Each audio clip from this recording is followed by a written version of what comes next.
Unscripted with Jeff Owolewa náà ni. I have a very big guest in the building. He's a traditionalist. He's a graduate. As a matter of fact, he's a film producer. He's an actor. Join me as I welcome Ọ̀gbẹ́ni Ifásòótọ́. Ṣé mo gbà? Bẹ́ẹ̀ni. Ẹ kí àwọn tí. Mo kí gbogbo ẹ̀yin olólùfẹ́ mi ojú tẹ fún gbogbo ojú yóò ní fọ́. Etí tẹ fún gbọ́ mi tí yóò ní di. Àṣẹ. Tó tàràn kó máa gbégbé wò yìí kí tó tọmọ yálé kí sí gbogbo yín. Orúkọ mi ò yí padà. Orúkọ mi náà ni Adéyẹmọ Ifásòótọ́ Ifáhùnmi. Ọ̀yọ́ ni mí, Ọ̀yọ́ ni bàbá mi. Ọ̀yọ́ ọmọ láàfin òjò pàṣẹ kẹrẹmọdé ọmọ Àtìbà. Inú mi dùn láti ní yín ní orí ètò. Ẹ ṣé sà.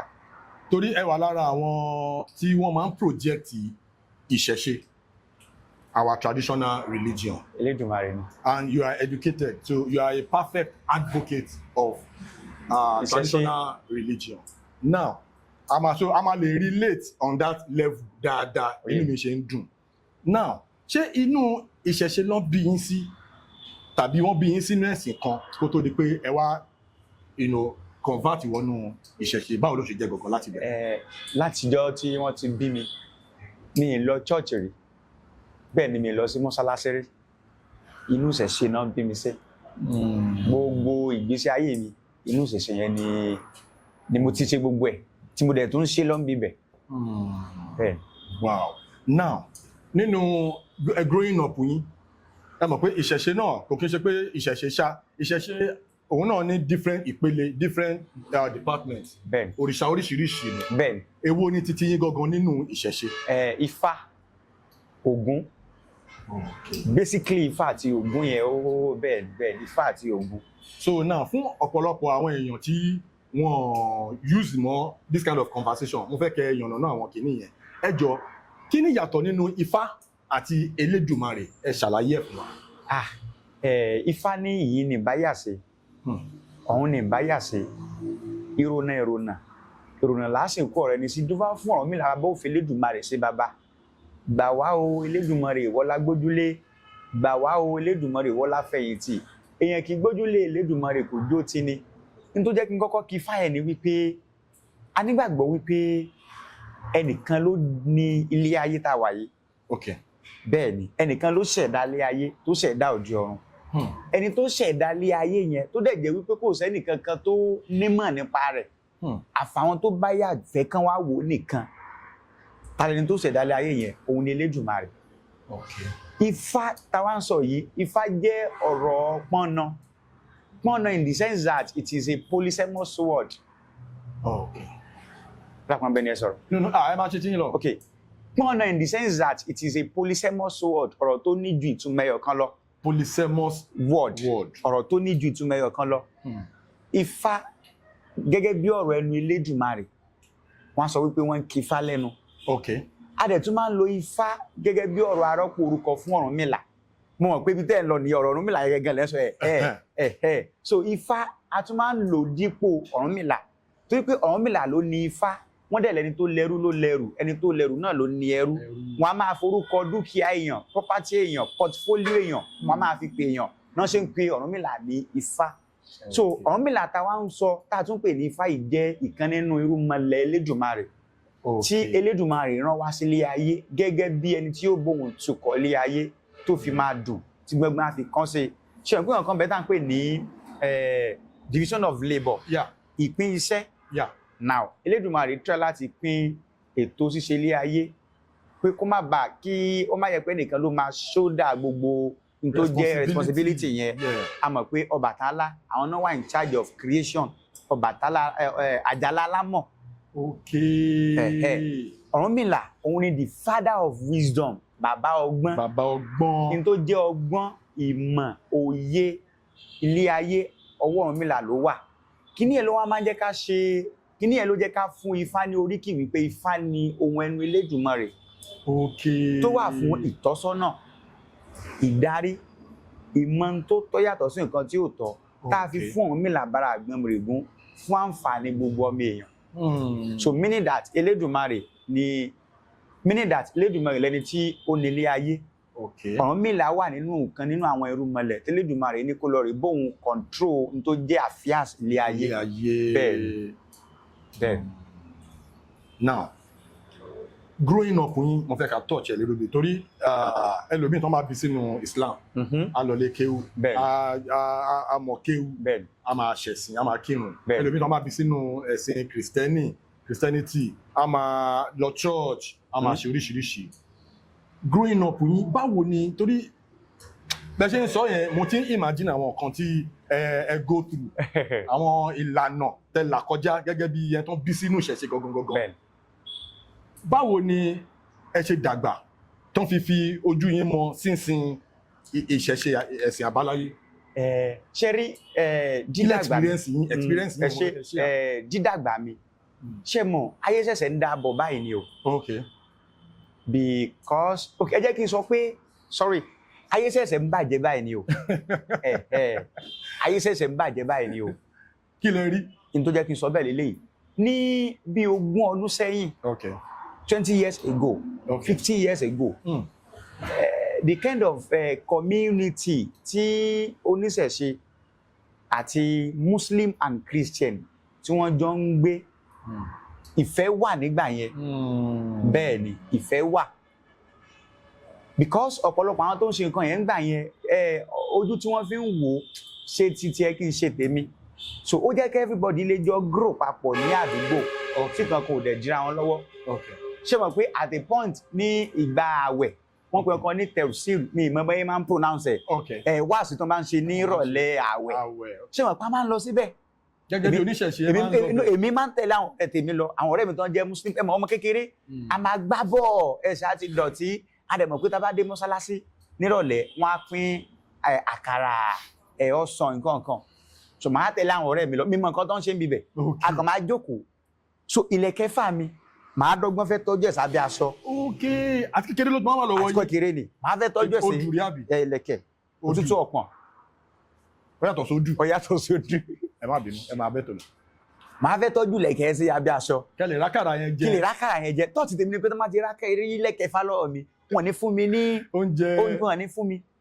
Bàbá kan wá bẹ́ẹ̀ bàbá yẹn jẹ́ imam ló jẹ́ kí n sọ wípé nígbà yẹn tó yẹ pé ìfẹ́ tó ń ṣe ń lò nígbà yẹn náà sì continue nísìnyìí táwọn tó jẹ́ Muslim sí yóò máa tọwọ́ bọ̀ nǹkan tí ó yẹ kán tọwọ́ bọ̀ ó sì tún yẹ kí ìfẹ́ yẹn tún ṣe.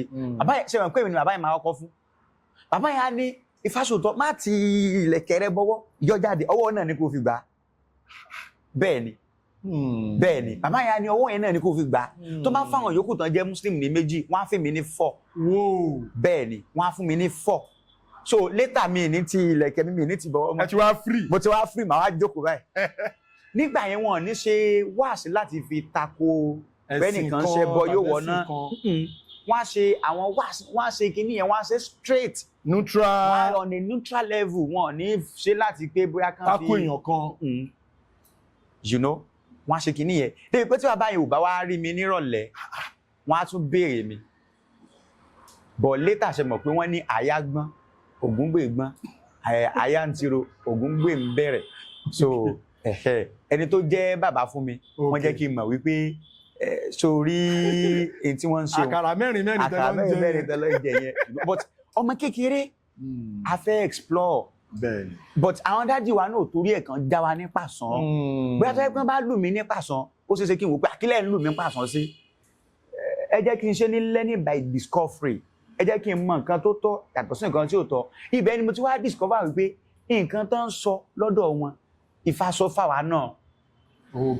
Ibi ìpìlẹ̀ ọgbọ́n tèmi nìyẹn. Àwọn similarities yẹn ẹ̀yin gan rí. Èmi ti ń ṣe comparative tèmi láti kínkínní. Ok wọ́n sọ pé bóyá wọ́n ní Quran ní pé ká má mọtí. Ok àwọn máa ń lo ohun tá à ń pè ní holistic approach gbogbo èèyàn ní ọ̀rọ̀ wọn máa bá wí. Ok but nínú Ifá máa ń lo individualistic approach. In the sense that Ifá ò ní sọ pé gbogbo èèyàn ní kó má ṣe nǹkan. Ok Ifá lè sọ fún pé Jeff owó lẹ́wà ìwọ fáyín ni kẹ́ má mọtí o. Ok bẹ́ẹ̀ni ìwọ fáyín ni kẹ́ má mọtí o. Tẹ́ bá mọtí yìí nǹkan báyìí ló máa ṣẹlẹ̀. Tẹ́ bá mọtí yìí nǹkan báyìí ló máa ṣẹlẹ̀. Ṣé o pé Ifá ṣe tó ń pè ní individual differences compared to wípé ká kàn sọ pé gbogbo yín ni kẹ́ má ṣe because ọtí tá à ń wò yìí ó ní ìwúlò títí ẹ̀. Bẹ́ẹ̀ni. Scientifically ó ní ìwúlò títí ẹ̀. Even medically ó ní ìwúlò títí ẹ̀. Àpọ̀jù rẹ̀ ni ó dá. Tábà tiẹ̀ mọ ogun kan ṣàfihàn ṣe preservative. Bẹ́ẹ̀ni. Ẹ máa sọ̀rọ̀ yín lọ. So wọ́n ṣàfihàn ṣe ní táwọn pè ní preservative. Ẹ ti get bẹ́ẹ̀ yẹn. So but ní Islamic realm títí wọn àwọn máa sọ pé ẹ má mọtí ẹni tó bá mọtí kìíní kan máa ṣe kìíní èmi máa gbé sí dèdè làákàyè gòkè but Ifá náà sọ fún wa pé ẹni tó bá dẹ̀ mọtí àmupara o ẹni tó bá mọtí àmujù nǹkan báyìí ló máa ṣẹlẹ̀ sí so èmi ti gbọ́n tèmi ẹ̀wọ̀n dìṣẹ́ so bí mo ṣe ń lọ nìyẹn then ṣé mọ̀ pé private school ni mo lọ. Really? Bẹ́ẹ̀ ni private school ni mo lọ bàbá mi jẹ́yàn tó jẹ́ pé wọ́n value education dáadáa bẹ́ẹ̀ ni so private school ni mo lọ ṣẹ̀dẹ̀ mọ̀ pé nísìnyí la ṣe mọ̀ wípé kíní yẹn ò really necessary wọ́n sọ fún wa wípé tó bá ti wà ní GSS class it's either kó pick láàrin Christian religion àbí Muslim Islamic religion so ní first term GSS 1 mi Christian religion ni mo choose so as exam mo gba 3/70 bẹ́ẹ̀ ni mẹ́ta báyìí 3/70 ni mo gbà bẹ́ẹ̀ ni. Ẹ ya olódo gan nígbà yẹn. Kò kún ṣe pé mo yọ olódo. Nǹkan tó ń ṣe ń bẹ́ ò yé mi ni. Kò yé mi ni. Nǹkan tó ń ṣe ń bẹ́ ò yé mi. But nígbà tó di second term fúnra mi ni mo decide pé mi ṣe Christian religion yìí mọ́. Islamic religion ni mo fẹ́ máa ṣe. Mo dẹ̀ fi Elédùmarè búra sí títí tí mo fi dé GSS 3 mi gbà less than 50 rẹ̀. Wow. Bẹ́ẹ̀ ni mi gbà less than 50 rẹ̀ tá bá ti ṣe exam yẹn. Mi gbà less than 50 rẹ̀. Ṣé you understand? Bó tilẹ̀ jẹ́ wípé àwọn tó jẹ́ àwọn malim tó máa ń kọ́ wa nígbà yẹn wọn ò really wà godly. Ẹ ti mọ̀ pé ní class tí ẹ ń kọ́ yìí àwọn ọmọ kan wà ń bẹ tí ó kì í ṣe Muslim. There are some ways, there are some teaching method tó yẹ kí wọ́n lò. So wọ́n á máa kọ́ wa níkọ̀ọ́ wípé nǹkan táwọn bàbá wa ń ṣe ń lè yẹn bí ká délé ká gbé àwọn òrìṣà yẹn ká lọ dànù. You know? Wọ́n á kàn sọ àwọn ọ̀rọ̀ yẹn ẹni tó ń ṣe bọ wọ́n ní yóò wọ náà ni ẹni tó ṣe kíní kan you know but àwọn máa ń gbé sí láìka ìwé òkè àwọn bàbá wa tó ń ṣe wọn ò wọ náà ṣé wàá mọ ibì kan tí àwọn àfáà yẹn tó ti wá àwọn màálìmí yẹn tó ti wá gbé wa débẹ̀ tán tí mentality tèmi ti wá tó ti wá tán náà gan. Okay. Now ṣe mọ̀ pé Prophet Muhammad sallallahu alaihi wasallam bàbá rẹ̀ Abdullahi ni wọ́n sọ fún wa pé ẹlẹ́bọ ni. Wọ́n sọ fún wa pé ẹlẹ́bọ ni bàbá ẹ̀. Ṣé mọ̀ pé nǹkan tí mo bá ń ṣe máa ní ọmọ mi in retrospective to nǹkan tí mò ń ṣe basically nǹkan tí mò ń ṣe ká ní mo bá jẹ́ Christian tí bá fẹ́ ní ọmọ mi ìtìdá kí n fún ní James Isaiah and the likes wọ́n á ti mọ̀ pé bàbá ọmọ yìí Christian ni. Bẹ́ẹ̀ni. Okay ẹni tó wá jẹ́ Ànábì tó ń pè ní Muhammad bàbá rẹ̀ ẹlẹ́bọ ni bọ́n ṣe sọ fún wa Abdullahi why tí Ànábì tí ò wá tà láti change orúkọ yẹn tó ẹ orúkọ yẹn náà ló tún ń lò lọ ní ìdá torúkọ tó ń jẹ́ orúkọ ẹbọ ni àwọn tó dẹ̀ jẹ́ country Muslim ẹnìkan kò ever jókòó kó think about kìíní yẹn rí pé orúkọ tó ń fún ọmọ yìí orúkọ ẹbọ ni bàbá yẹn fún why tó ń change orúkọ yẹn padà why tí wọ́n change ẹ̀ padà nígbà yẹn orúkọ ẹbọ ni because orí bàbá as unbeliever wọ́n rí gbà yẹn as a jahiliya period of ignorance okay bàbá rẹ̀ Abdullahi nígbà tí ó mà bí okay ọmọ ti wá dé báyìí ó ti wá tàn ojú wa àǹfààní wà asára àwọn tó jẹ́ Muslim ní Nàìjíríà tó yẹ pé tó bóyá Fáṣọlá ló ń jẹ́ wọ́n á ní wọ́n wẹ̀ wọ́n ti wá fún un ní Ibrahim why tí wọ́n change orúkọ títí ẹ̀ máa ń bi àmì láwọn question pé okay ó dà pé ẹnìkan tún ẹnìkan jẹ́ ní o ṣé kí tó wá sọ wọn kan fún yín ó tún wá ní àyà tó tún kọ wá ń gbà yẹn mo kàn rántí ń gbà yẹn Quran 14 verse 4 okay Yorùbá rẹ̀ mo mọ Yorùbá dáadáa okay ẹ fún wa wọ́n ní àníran òjíṣẹ́ Ọlọ́run síran kan àyàfi kó gbọ́ èdè tí wọ́n ń sọ níbi bẹ̀ àníran òjíṣẹ́ Ọlọ́run kan síran kan àyàfi kó gbọ́ èdè tí wọ́n sọ níbi bẹ̀ the question is now ṣé Prophet Muhammad tó gbọ́ Yorùbá wọ́n gbọ́ Yorùbá okay Isa tó ń pè ní Jésù táwọn Portuguese ń pè ní Jesus ṣó gbọ́ Yorùbá ok ṣé ìran kọ́ ni Yorùbá ìran kan ni Yorùbá ẹ̀yin èèyàn ta ni òjíṣẹ́ Ọlọ́run tó rán sáwà ta ni òjíṣẹ́ Ọlọ́run tó ń rán sáwa. rán sáwa tó ẹ jẹ́ gbédè wa ẹ jẹ́ ká fi Quran ká fi ṣe reference point of reference sọ̀rọ̀ yẹn sọ̀rọ̀ yẹn pé a ní òjíṣẹ́ Ọlọ́run sínú ọ̀kan àfi kó gbọ́ èdè tí wọ́n sọ ńbẹ̀.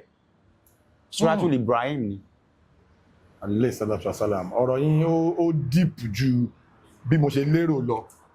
But ẹ rí i pé gbogbo àwọn ìrìn àjò tèmi rìn bọ̀ nígbà tá a kiri tá a bá ti gbá bọ̀ tán a máa lọ síbi tẹ̀síìrì nírọ̀lẹ́ torí pé a kàn fẹ́ lọ gbàkàrà àkàrà yẹn gangan kọ́ Ifá gangan ló dá ìtì gbé kí n máa lọ síbẹ̀ kí n lè rí àwọn ẹ̀kọ́ kan kọ́ mi bẹ̀ èmi rò pa kára ni later nǹkan tó ń sọ ń bẹ̀ mú sí comparative pé okay nǹkan tẹ̀ ń sọ Ifá náà ti sọ fún wa meaning that ti tọ̀dọ̀ yìí ò jẹ́ tuntun Ifá ti sọ okay Àtúndé school mo tún ṣe exam CRS mo gba 3/70 mo ṣe pé mi ò mọ̀wé mo mọ̀wé but Ifá ò fẹ́ kí n lọ bẹ̀ yẹn Ifá fẹ́ kí n lọ ṣe IRS kí n lè ráwọn ẹ̀kọ́ kan àwa débi àwọn ẹ̀kọ́ tá a wá ń kọ́ àwa padà fi ń ṣe òdiwọ̀n ayé bí àṣìbó ṣe rí lélẹ̀ so mò ń continue bẹ́ẹ̀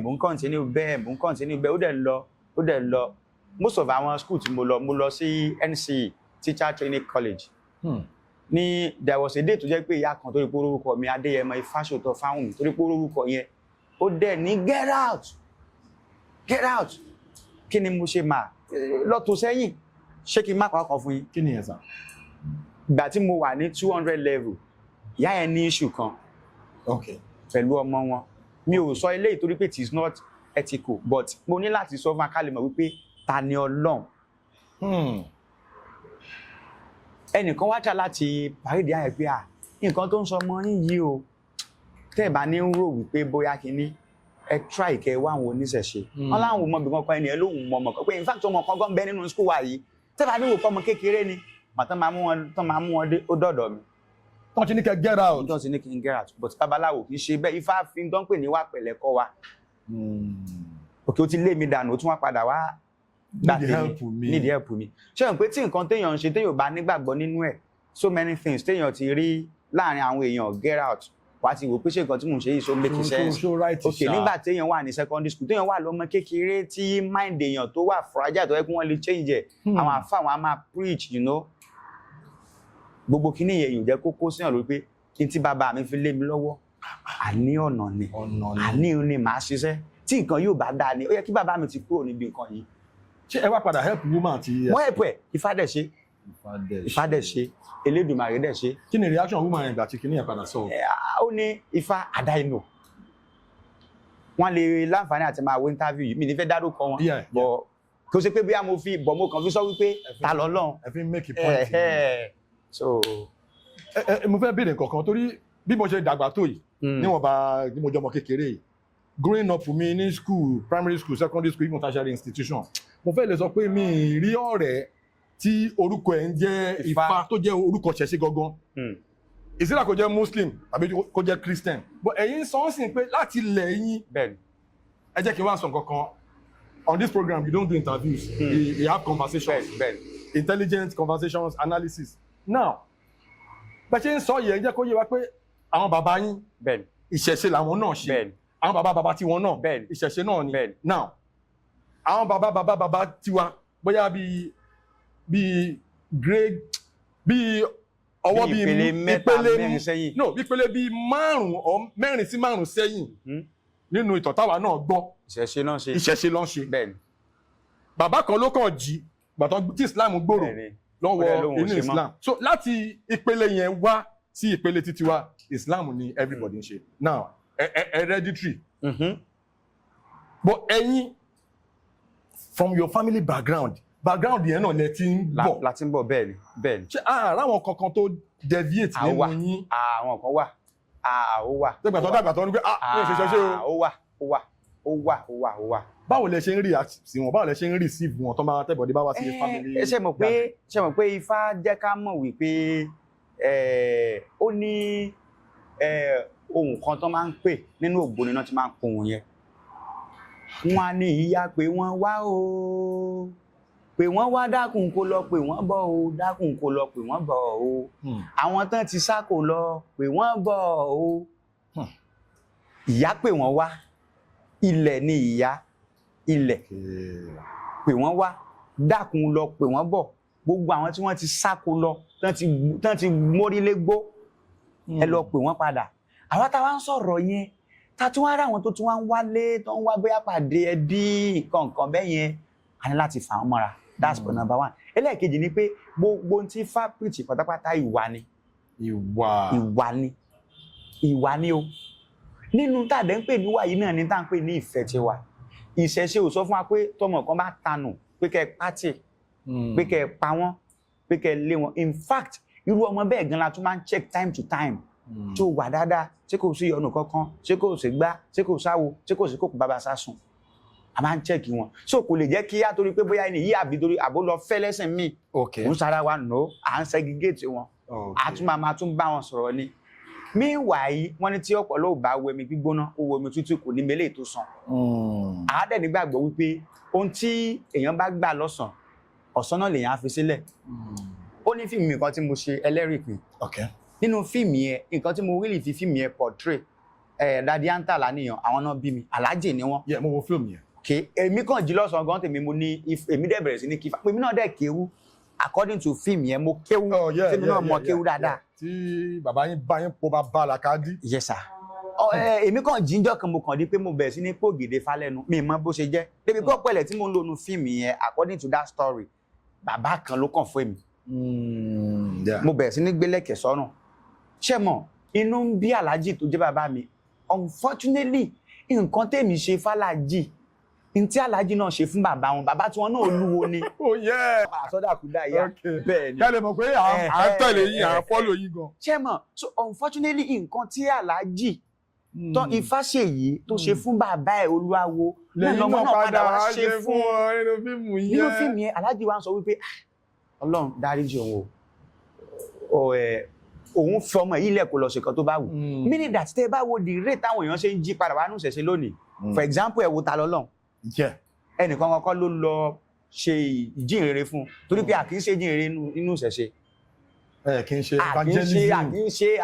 àkíń sọ̀rọ̀ síta ìwà wa ló máa ń jẹ́ kó wù àwọn èèyàn ìṣe wa ló máa ń jẹ́ kó wù àwọn èèyàn ṣe ti understand so tá a bá rẹ́ anybody nínú ẹbí wa tó kọ̀ tó lóun ò ṣẹ̀ṣẹ̀ ṣe nítorí ẹ̀ sọ fún pé ó ti dèèyàn burúkú ó ti dẹni ẹ̀kọ́ ó ti dẹni ìgbéwà sófo nínú kódà tá a bá ń ṣe wúre òwúrọ̀ a máa tún sọ wípé Elédùmarè gbogbo Elédùmarè tá a bá ń ṣe wúre òwúrọ̀ a máa sọ pé Elédùmarè gbogbo ibikíbi tá a ní ẹni dé pàápàá àwọn mọ̀lẹ́bí wa afọlọ́jọ́ òní bẹ́yìn kẹ́ ẹ ṣọ́ wa ṣọ́ bàbá wa kẹ́ ẹ ṣọ́ wa ṣọ́ ìyá wa kẹ́ ẹ ṣọ́ wa ṣọ́ alábàágbélé wa àtàwọn ọ̀rẹ́ wa tí tó fún ẹbí tá a lẹ́ni dé pàápàá àwọn mọ̀lẹ́bí wa meaning that a ti kó papọ̀ mọ̀lẹ́bí wa tó ń ṣe muslim àti ṣèwúre fún wọn èyí tó ń ṣe christian àti ṣèwúre fún wọn so ẹ wá jẹ́ ká wò èèyàn tó ń ṣèwúre fẹ́ni tí ò bá ṣe ẹ̀sìn ẹ̀ àtẹni tó ń fi ṣe pé ẹjọ́ ta lèyàn máa padà ronú kú àrà pé jẹ́ kí n lọ bá àwọn ilé so even kéèyàn sọ pé òun ò ṣe fámọ́ lọ́la wọn ní sọ pé aládé.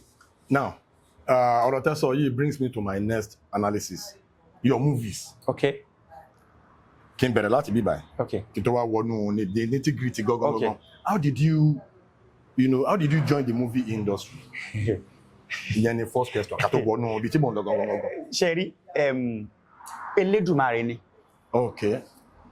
Mi ò tí máa sọ pé mo mọ bó ṣe ṣẹlẹ̀ irọ́ ni mo pa. Then acting yàtọ̀ sí pé producing film. Producing films, you are a filmmaker. Then your acting, when we watch your movies, your acting is so laid back. You are always into it for real. That is, your acting is, is good. Báwo lẹ ṣe learn yẹn? A fẹ́ mọ̀. Ṣé o kì í ti bá sọ̀rọ̀ kan fún yẹn nígbàgbọ́? Ẹ sọ fún wa. Torí pé mi ìfẹ́ kí nǹkan kan ṣẹlẹ̀, mi nígbàgbọ́ nínú kéèyàn sọ wípé òun mú nǹkan wá látọ̀run. À ń pè wọn kan ní ìbà, ìjùbà, homage. You should have a master, ọ̀gá, akọ́nilọ́gbọ́n tí wàá máa júbà ẹ̀. If not for that fact, mi bá sọ pé kò sẹ́ni kankan tó kọ́ mi níṣẹ́. Really? Bẹ́ẹ̀ni. Lẹ́dẹ̀ẹ́ act lẹ́yìn face camera lẹ́yìn. Bẹ́ẹ̀ni. Ibi tí ìrìn àjò mi ti bẹ̀rẹ̀ ni wípé ní ilé ìjọsìn, a máa ń ṣe ìwúre. Okay. So, bàbá mi máa ń ṣe ìwúre nílànà Ògún, wọ́n pè ní ìjálá. Okay, ìjálá, yeah. Wọ́n á fi ìjálá yẹn wọ́n á fi ṣe ìwúre fún àwọn èèyàn nílé ìjọsìn. All right. So, nígbà tí wọ́n wà ní bóyá bí age 10. Okay. Ọjọ́ yìí bàbá ò wá lọ sílé ìjọsìn. Okay. So, wọ́n á ní kí àwọn tó jólógun kan wá ṣe ìwúre fún wa mo kàn dìde ni. Àwọn èèyàn bẹ̀rẹ̀ sí ní wò pé ọjọ́ yẹn mi mo kàn ṣe pẹ̀lú ìgboyà so ìgboyà tí mo fi ṣe kí ni ò jẹ́ káwọn èèyàn tiẹ̀ wo ibo ló kù sí tó ṣe dáadáa àbí ò ṣe dáadáa ṣe pé nígbà tí màá fi délé òkìkí ti kàn bàbá mi lé látọjọ́ yẹn báyìí bàbá kan tó máa ti ní káwọn ológun wá ṣe wúre èmi làwọn èèyàn fẹ́ gbọ́rọ̀ mi màá kàn lọ síbẹ̀ láti bẹ̀yẹn courage mi ti dìde ó tún wá ní nǹkan kan tá a máa ń ṣe lé fátà ń pè ní ọ̀rọ̀ tọ́nisọ́nà ọ̀rọ̀ tanijí mi fẹ́ ṣe ń pè ní syncretism but kó lè yí àwọn èèyàn à ń pè kí nìyẹn ní sermon àbí wáàsí wọn a máa mú nínú odùfá a máa wá relate a máa wá fàbalẹ̀ pin a máa ń sọ kí nìyẹn nílé ìjọsìn fá so èmi wá jókòó wípé ẹ dúró that was nígbà tí mo wà níbi age 20 mi wá wò pé ẹ dúró ọ̀rọ̀ tọ́nisọ́nà tá à ń sọ yìí nǹkan kan bẹ́ẹ̀ tá à ń pè ní innovation bringing up of a new idea to an existing one wọ́n ẹgbẹ́ jẹ́ pàwọn nìkan la máa gbọ́ ọ̀rọ̀ yìí báwo ni mo ṣe lè rí kíní project o tó máa cut across so but Elédùmarè ò tí ì fọ̀nà yẹn hàn mí ojoojúmọ́ tó bá ti táwọn tó já síwájú sìn àwọn tó já síwájú sìn ìjọ tó bá ti sọ kíní yẹn máa kù ọjọ́ kan kú àtọ̀ pé kíní èmi á kú gbé ju level yìí lọ bọ́ ibi tó máa jẹ́ mi ò mọ̀ èmi á kú gbé ju level yìí lọ nígbà tó wá di 10 years ago mo láwọn ọmọ fá ọmọ tó máa ń kọ́ṣẹ́ fá mo láwọn ọmọ yẹn 4 ni wọ́n but àwọn mẹ́ta wọn bẹ̀tàn jẹ́ kéékèèké èmi àtàwọn ọmọ yẹn a máa fi fóònù a kàn fi unscripted ni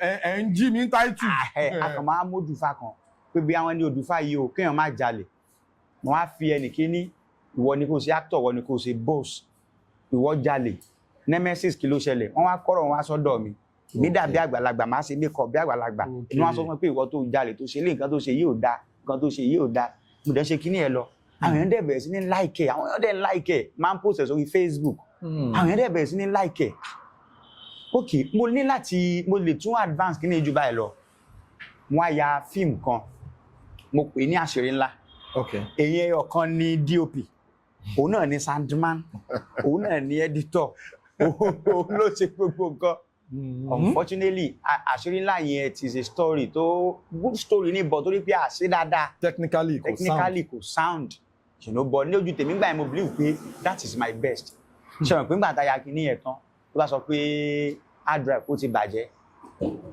ibẹ̀ ni mo ti wá jókòó pé àì dúró wáì tí mi ìkúkú ṣe kíní ìbùsẹ̀ kí n ṣe wọ́n á fẹ́ ya fíìmù kan gbà yẹn Àmì Wo Ajá. So that was around 2019.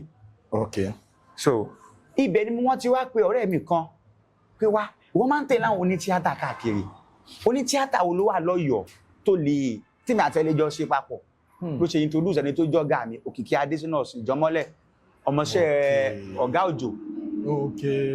Shout out to Baba Òjò Paboko. Èmi ti ní script yẹn lọ́wọ́ àṣé kò ń ṣe script là ń kọ àṣé dialogue lásán ni àbí kí n sọ pé àṣé synopsis gan lẹ́ńkọ́ wọ́n á bèèrè pé so ti ní script mo ní mo ti ní wọ́n lòun dàgbà tí mo fún wọn ni eléyìí ò tí ì di script yìí àṣẹ máa sọ di script mo ní okay báàlà yìí fẹ́ ṣe àdẹ̀ ṣe gbogbo kan tá a fẹ́ ṣe ẹ ṣe screenplay ní di screenplay mọ́ gbogbo nǹkan tí mo ti kọ sínú ìwé yẹn ó ti solid òun náà lọ ọ̀gá tó ráwọn náà direct òun náà la kàn mú lọ sóko kò sì pọ́n pè mí jókòó pé ọyá báyìí ni wàá ṣe sí mi nù wọn pè mí. wọ́n kàn pé action ẹ̀ bẹ̀rẹ̀ sí ní.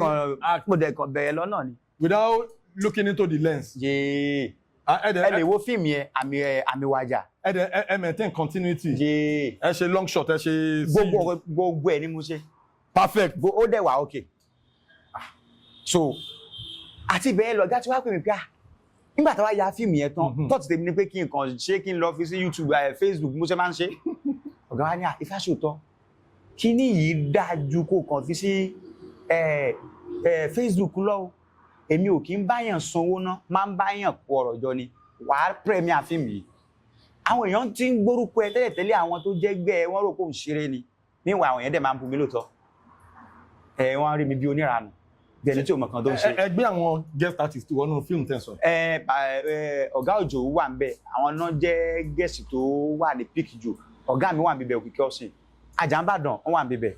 shout out to Àjàmbàdàn. bẹ́ẹ̀ ni Àjàmbàdàn wọ́n wà ń bíbẹ̀ so Bùráfáníyì wọ́n wà ń bíbẹ̀ Jẹ́káyínfá wọ́n wà ń bíbẹ̀ ṣàwọn tí mo kàn rán fi sí ń gbà ẹnu. ọ̀gá sọ pé fíìmù yìí dẹ̀ wá fáìn o premier ẹ̀ jẹ́ káwọn èèyàn mọ̀ wípé a ní nǹkan yìí mò ń ṣe. mo dẹ̀ ṣe premier yẹn nígbà tí ọjọ́ yẹn mo lọ pé bàbá Ẹlẹ́bùbọn pé kí bàbá wa bá wa ṣe lecture látòṣogbo bàbá dẹ̀ wá sọ́yọ́ ọjọ́ yẹn tí mo lọ bá bàbá wow inú bàbá dùn bàbá ní nǹkan táwọn ti ń retí lọ́jọ́ tó ti pẹ́ lélẹ̀ ìgbà yẹn bàbá wa sọ story wọn fún mi story wọn pẹ̀lú Ifá Olókun gbogbo tó jẹ́ dojúkọ wọn gbà táwọn ya Ifá Olókun táwọn tẹlifíṣàn kan sọ pé ta ló fẹ́ wo kíní Ifá fortunately kan tó wá padà wá gbà ní tẹlifíṣàn mi kan tó wá sọ pé tó bá ti di aago 7 ìrọ̀lẹ́ gbogbo àdúgbò máa dá ni wọ́n fẹ́ wo Ifá Olókun pé Ifá Ṣòótọ́ put more effort ọjọ́ kan ń bọ̀ wọ́n pé Ifá Ṣòótọ́ ọjọ́ kan ń bọ̀ wàá ra mọ́tò wàá dẹ̀ sọ fáwọn èèyàn wípé owó fíìmù ni mo fi rà owó fíìmù tí mò ń ṣe lórí ìṣẹ̀ṣe òun ni mo fi rà bàbá ní màá dẹ̀ wá bàbá dẹ̀ wá síbi premier yẹn ṣé mọ̀ pé ní fún premier yẹn lóòótọ́ owó tí mo pa pọ̀ gan ẹ jẹ́ kí n sọ sójú ojú screen owó tí mo pa bí premier yẹn ó pọ̀ gan gbogbo tí mo fi ya fíìmù yẹn tó parí àti post production àti everything bóyá 400,000. èló lẹ wá fi pa ní premier. àwọn babaláwo fún mi lówó.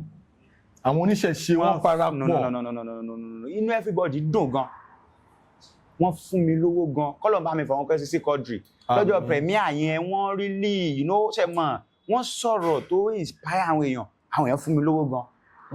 débi pé nígbà tí mo fẹ́ ṣe next production mi mo láǹfààní àti gbé Daddy Anta Dámilọ́lá Òní Ayọ̀ọ́lá Ìyá Bùkọ́lá Arúgbá ṣe mọ̀ mo ní láti ṣe production yẹn massively gan mo ní láti ṣe mo pe title ẹ̀ ní Ọ̀bàràbògbè but kí ni mo tẹ́ láti sọ bẹ́ẹ̀ ni pé tí mo ṣe wà yìí Ọlọ́run nìkan ló kàn fún mi ní ìmísí mi but tí mi ò bá sọ̀rọ̀ ọ̀gá mi ṣe dáadáa because mo yẹ parí first film mi tí mo lè pè ní first film Àmì Wàjà ọ̀gá wa pè mí wọ́n máa wá dì mí káàkiri time ìgbà yẹn mo ti education jẹ́ kí n busy but síbẹ̀síbẹ̀ meanwhile Ọlọ́run fi iṣẹ́ yìí rọ̀ mí lọ́rùn because gbogbo nǹkan téèyàn máa ń ní aláìní ni mí but níwọ̀nba nǹkan téèyàn lè ní tó lè jẹ́ kéèyàn gbájúmọ̀ nǹkan Ọlọ́run ti fún mi ní kékeré so mo ní ọkọ̀ kékeré ọkọ̀ ayọ́kẹ́lẹ́ kékeré tẹ̀fín move náà pé tí mo bá fẹ́ lọ sí orí set mo lè gbé lọ tó ẹ pọ̀ gànà ń pè mo lè ní àgọ́ yẹn já lọ àbí Fáṣòótọ́ o já lọ so nǹkan tó yẹ kí n fi bẹ́ẹ̀ bí 10 years kọ́ èmi sáré rọ̀fẹ̀ ṣe mọ̀ mo tún jẹ́ni tó kàwé mo sáré rọ̀fẹ̀ láàrin bíi 2 years tó bá wà ní orí set táwọn èèyàn máa rojọ́ káàkiri máa lọ dó sẹ́yìn kámẹ́rà ni máa dó sẹ́yìn kámẹ́rà ni máa máa bí DOPP ẹjọ́ lens ò lè fi ya CU tẹ bá fẹ́ ya medium shot why tá lo lens tá lò fún CU why tá fi ya long shot ẹni tó bá jẹ́ ọlọ́gbọ́n àti máa wò pé kí ló ń ṣe lé bọ́ ẹni tó bá ti mọ̀ mí àti mọ̀ bí òkè ẹni àwọn gbé mi débẹ̀ editor why ti grading eléyìí rí bí eléyìí kí ló ṣẹlẹ̀ ṣẹ́yìn ẹni àbí ó yá ẹ jẹ́ ká ya fíìmù kékeré ó yá ẹ sáré gbé kámẹ́rà kan wá so mo ń make sure pé mo ń ṣe practical ọ̀gá mi náà dúró tì mí wọ́n dúró tì mí so à ń ṣe kinní yẹn a fi ń dánwọ́ wò a fi ń ṣe gbogbo ẹ̀ set man why tẹ́ni láti ṣe léyìí báyìí why tá ṣe léyìí báyìí why tá mo make sure wípé mo touch gbogbo àwọn technical areas àwọn kinní ẹ̀ díẹ̀ tí mo ní idea so that mi ní jẹ́ òpè síbẹ̀síbẹ̀ òpè dẹ̀ tún ní mi but at least mo ṣe so now bí tí mo fẹ́ gbé analogy yìí lọ normally nínú àwọn movies wa láti gbà tá ti kéré tá fi dàgbà wọ́n máa ń nínú àwọn movies wa wọ́n máa ń sábà project ìṣẹ̀ṣe bí nǹkan burúkú bẹ́ẹ̀ni torí tí nǹkan burúkú bá ṣẹlẹ̀ nínú movie tí character kan nínú film oníṣẹ̀ṣe ló máa wà behind ẹ̀ bí kan sọ pé ìyá kan ṣẹ́jú sí mo ṣì wọ̀ kan lálẹ́ àná ìyá kan ló fi àṣẹ ló fi bá sọ̀rọ̀ lọ́jà fi bá sọ̀rọ̀ at the end of the day ọ̀dọ̀ wòlíì kan ló ti lọ ọ̀dọ̀ pastor kan ló ti rà àánú gbà so we in our movies it is the norm a máa ń rí bíi pé ìṣẹ̀ṣe is negative. bẹ́ẹ̀ni. tẹ́ bá tún wá gbé lọ sọ́dọ̀ àwọn English movies wa náà gbogbo àwọn films ta wò dàgbà bí kan ó ṣe rituals money rituals ó ṣe kinní kan ìṣẹ̀ṣe is negative nǹkan tó ń preach fún wa nìyẹn at the end of the day wọ́n máa jẹ́ kó yé wa pé àáfàá kan ló gbà á là pastor kan ló gbà á là. gbàtẹ́yìn wá dé I saw a couple of your movies ìyàwó mi ló ní. báàlẹ̀ ní ṣe. jẹ́ ká wo fíìmù bọ̀bọ̀ yìí mo níta ni ó ṣà play ẹ̀ wọ́n á wò ẹ ṣe kan before tí great anta wa ṣe bàbá yín ìkan ẹ ṣe yẹn bì yẹn mo kọ́kọ́ wò Wow, this person is now we brought in a lot of traditionalists. Ton ṣan ṣe gbogbo kíní yẹn and project ìṣẹ̀ṣe in a good light. Ben. Now, mo wá wo another movie. Mo wá rí pé the same thing lẹ́yìn ṣe. Mo wá rí pé this man is an advocate of tradition. One project ìṣẹ̀ṣe in a very good light. Which is the best. Ben. Torí ìṣẹ̀ṣe is us as a people, as a Yoruba people. Ben. Ìṣẹ̀ṣe àwa gangan ni ìṣẹ̀ṣe. Ẹni tó bá jẹ́ Yoruba person tó bá sọ pé ìṣẹ̀ṣe bíi ti báwo kò mọ nǹkan tó sọ because that is your source. That is your origin. Gẹ́gẹ́ bí ìsọ̀lẹ̀ kan ìpele bàbá mi bíi 5 sẹ́yìn ìṣẹ̀ṣe lọ ni wọ́n ṣe kó tó di pé àwa bọ́ sí Islam. Now, in as much as à ń try láti sọ gbogbo kìíní yẹn à ń sọ pé ká má ṣá ẹ̀sìn kan tì. Everybody should have right to what they believe. Láti practice whatever they believe. Then mo wá tún sọ kí n tó lọ sí question mi ni mo kàn fẹ́ ṣe analysis yẹn ni o. When you go to school ẹ máa rí kíní column yẹn it's either you choose to be a Muslim or you feel Christian. And others. Wọ́n á fi an others sí. Okay, bóyá láwọn time kan wọ́n ti gbé an others sí. Nígbà kan kò sí nǹkan tó ń jẹ́ an other. It's either you are a Muslim or you are a Christian. Even when you want to go and fill up the forms at government documents, Muslim or Christians, even at all our swearings, political swearings, it's either they swear in with Bible or a Quran. Even opening prayer and a closing remark, closing prayer, Muslim. Even in court. Now, politically, I think Ìṣẹ̀ṣe is lacking behind. Ìṣẹ̀ṣe is not adequately represented at the top echelon of our everyday lives. Mo wá rí pé àwọn movies yìí yẹn ẹ̀ ń ṣe gbogbo àwọn kíní láti correct gbogbo àwọn heels yìí. As an educated person, as a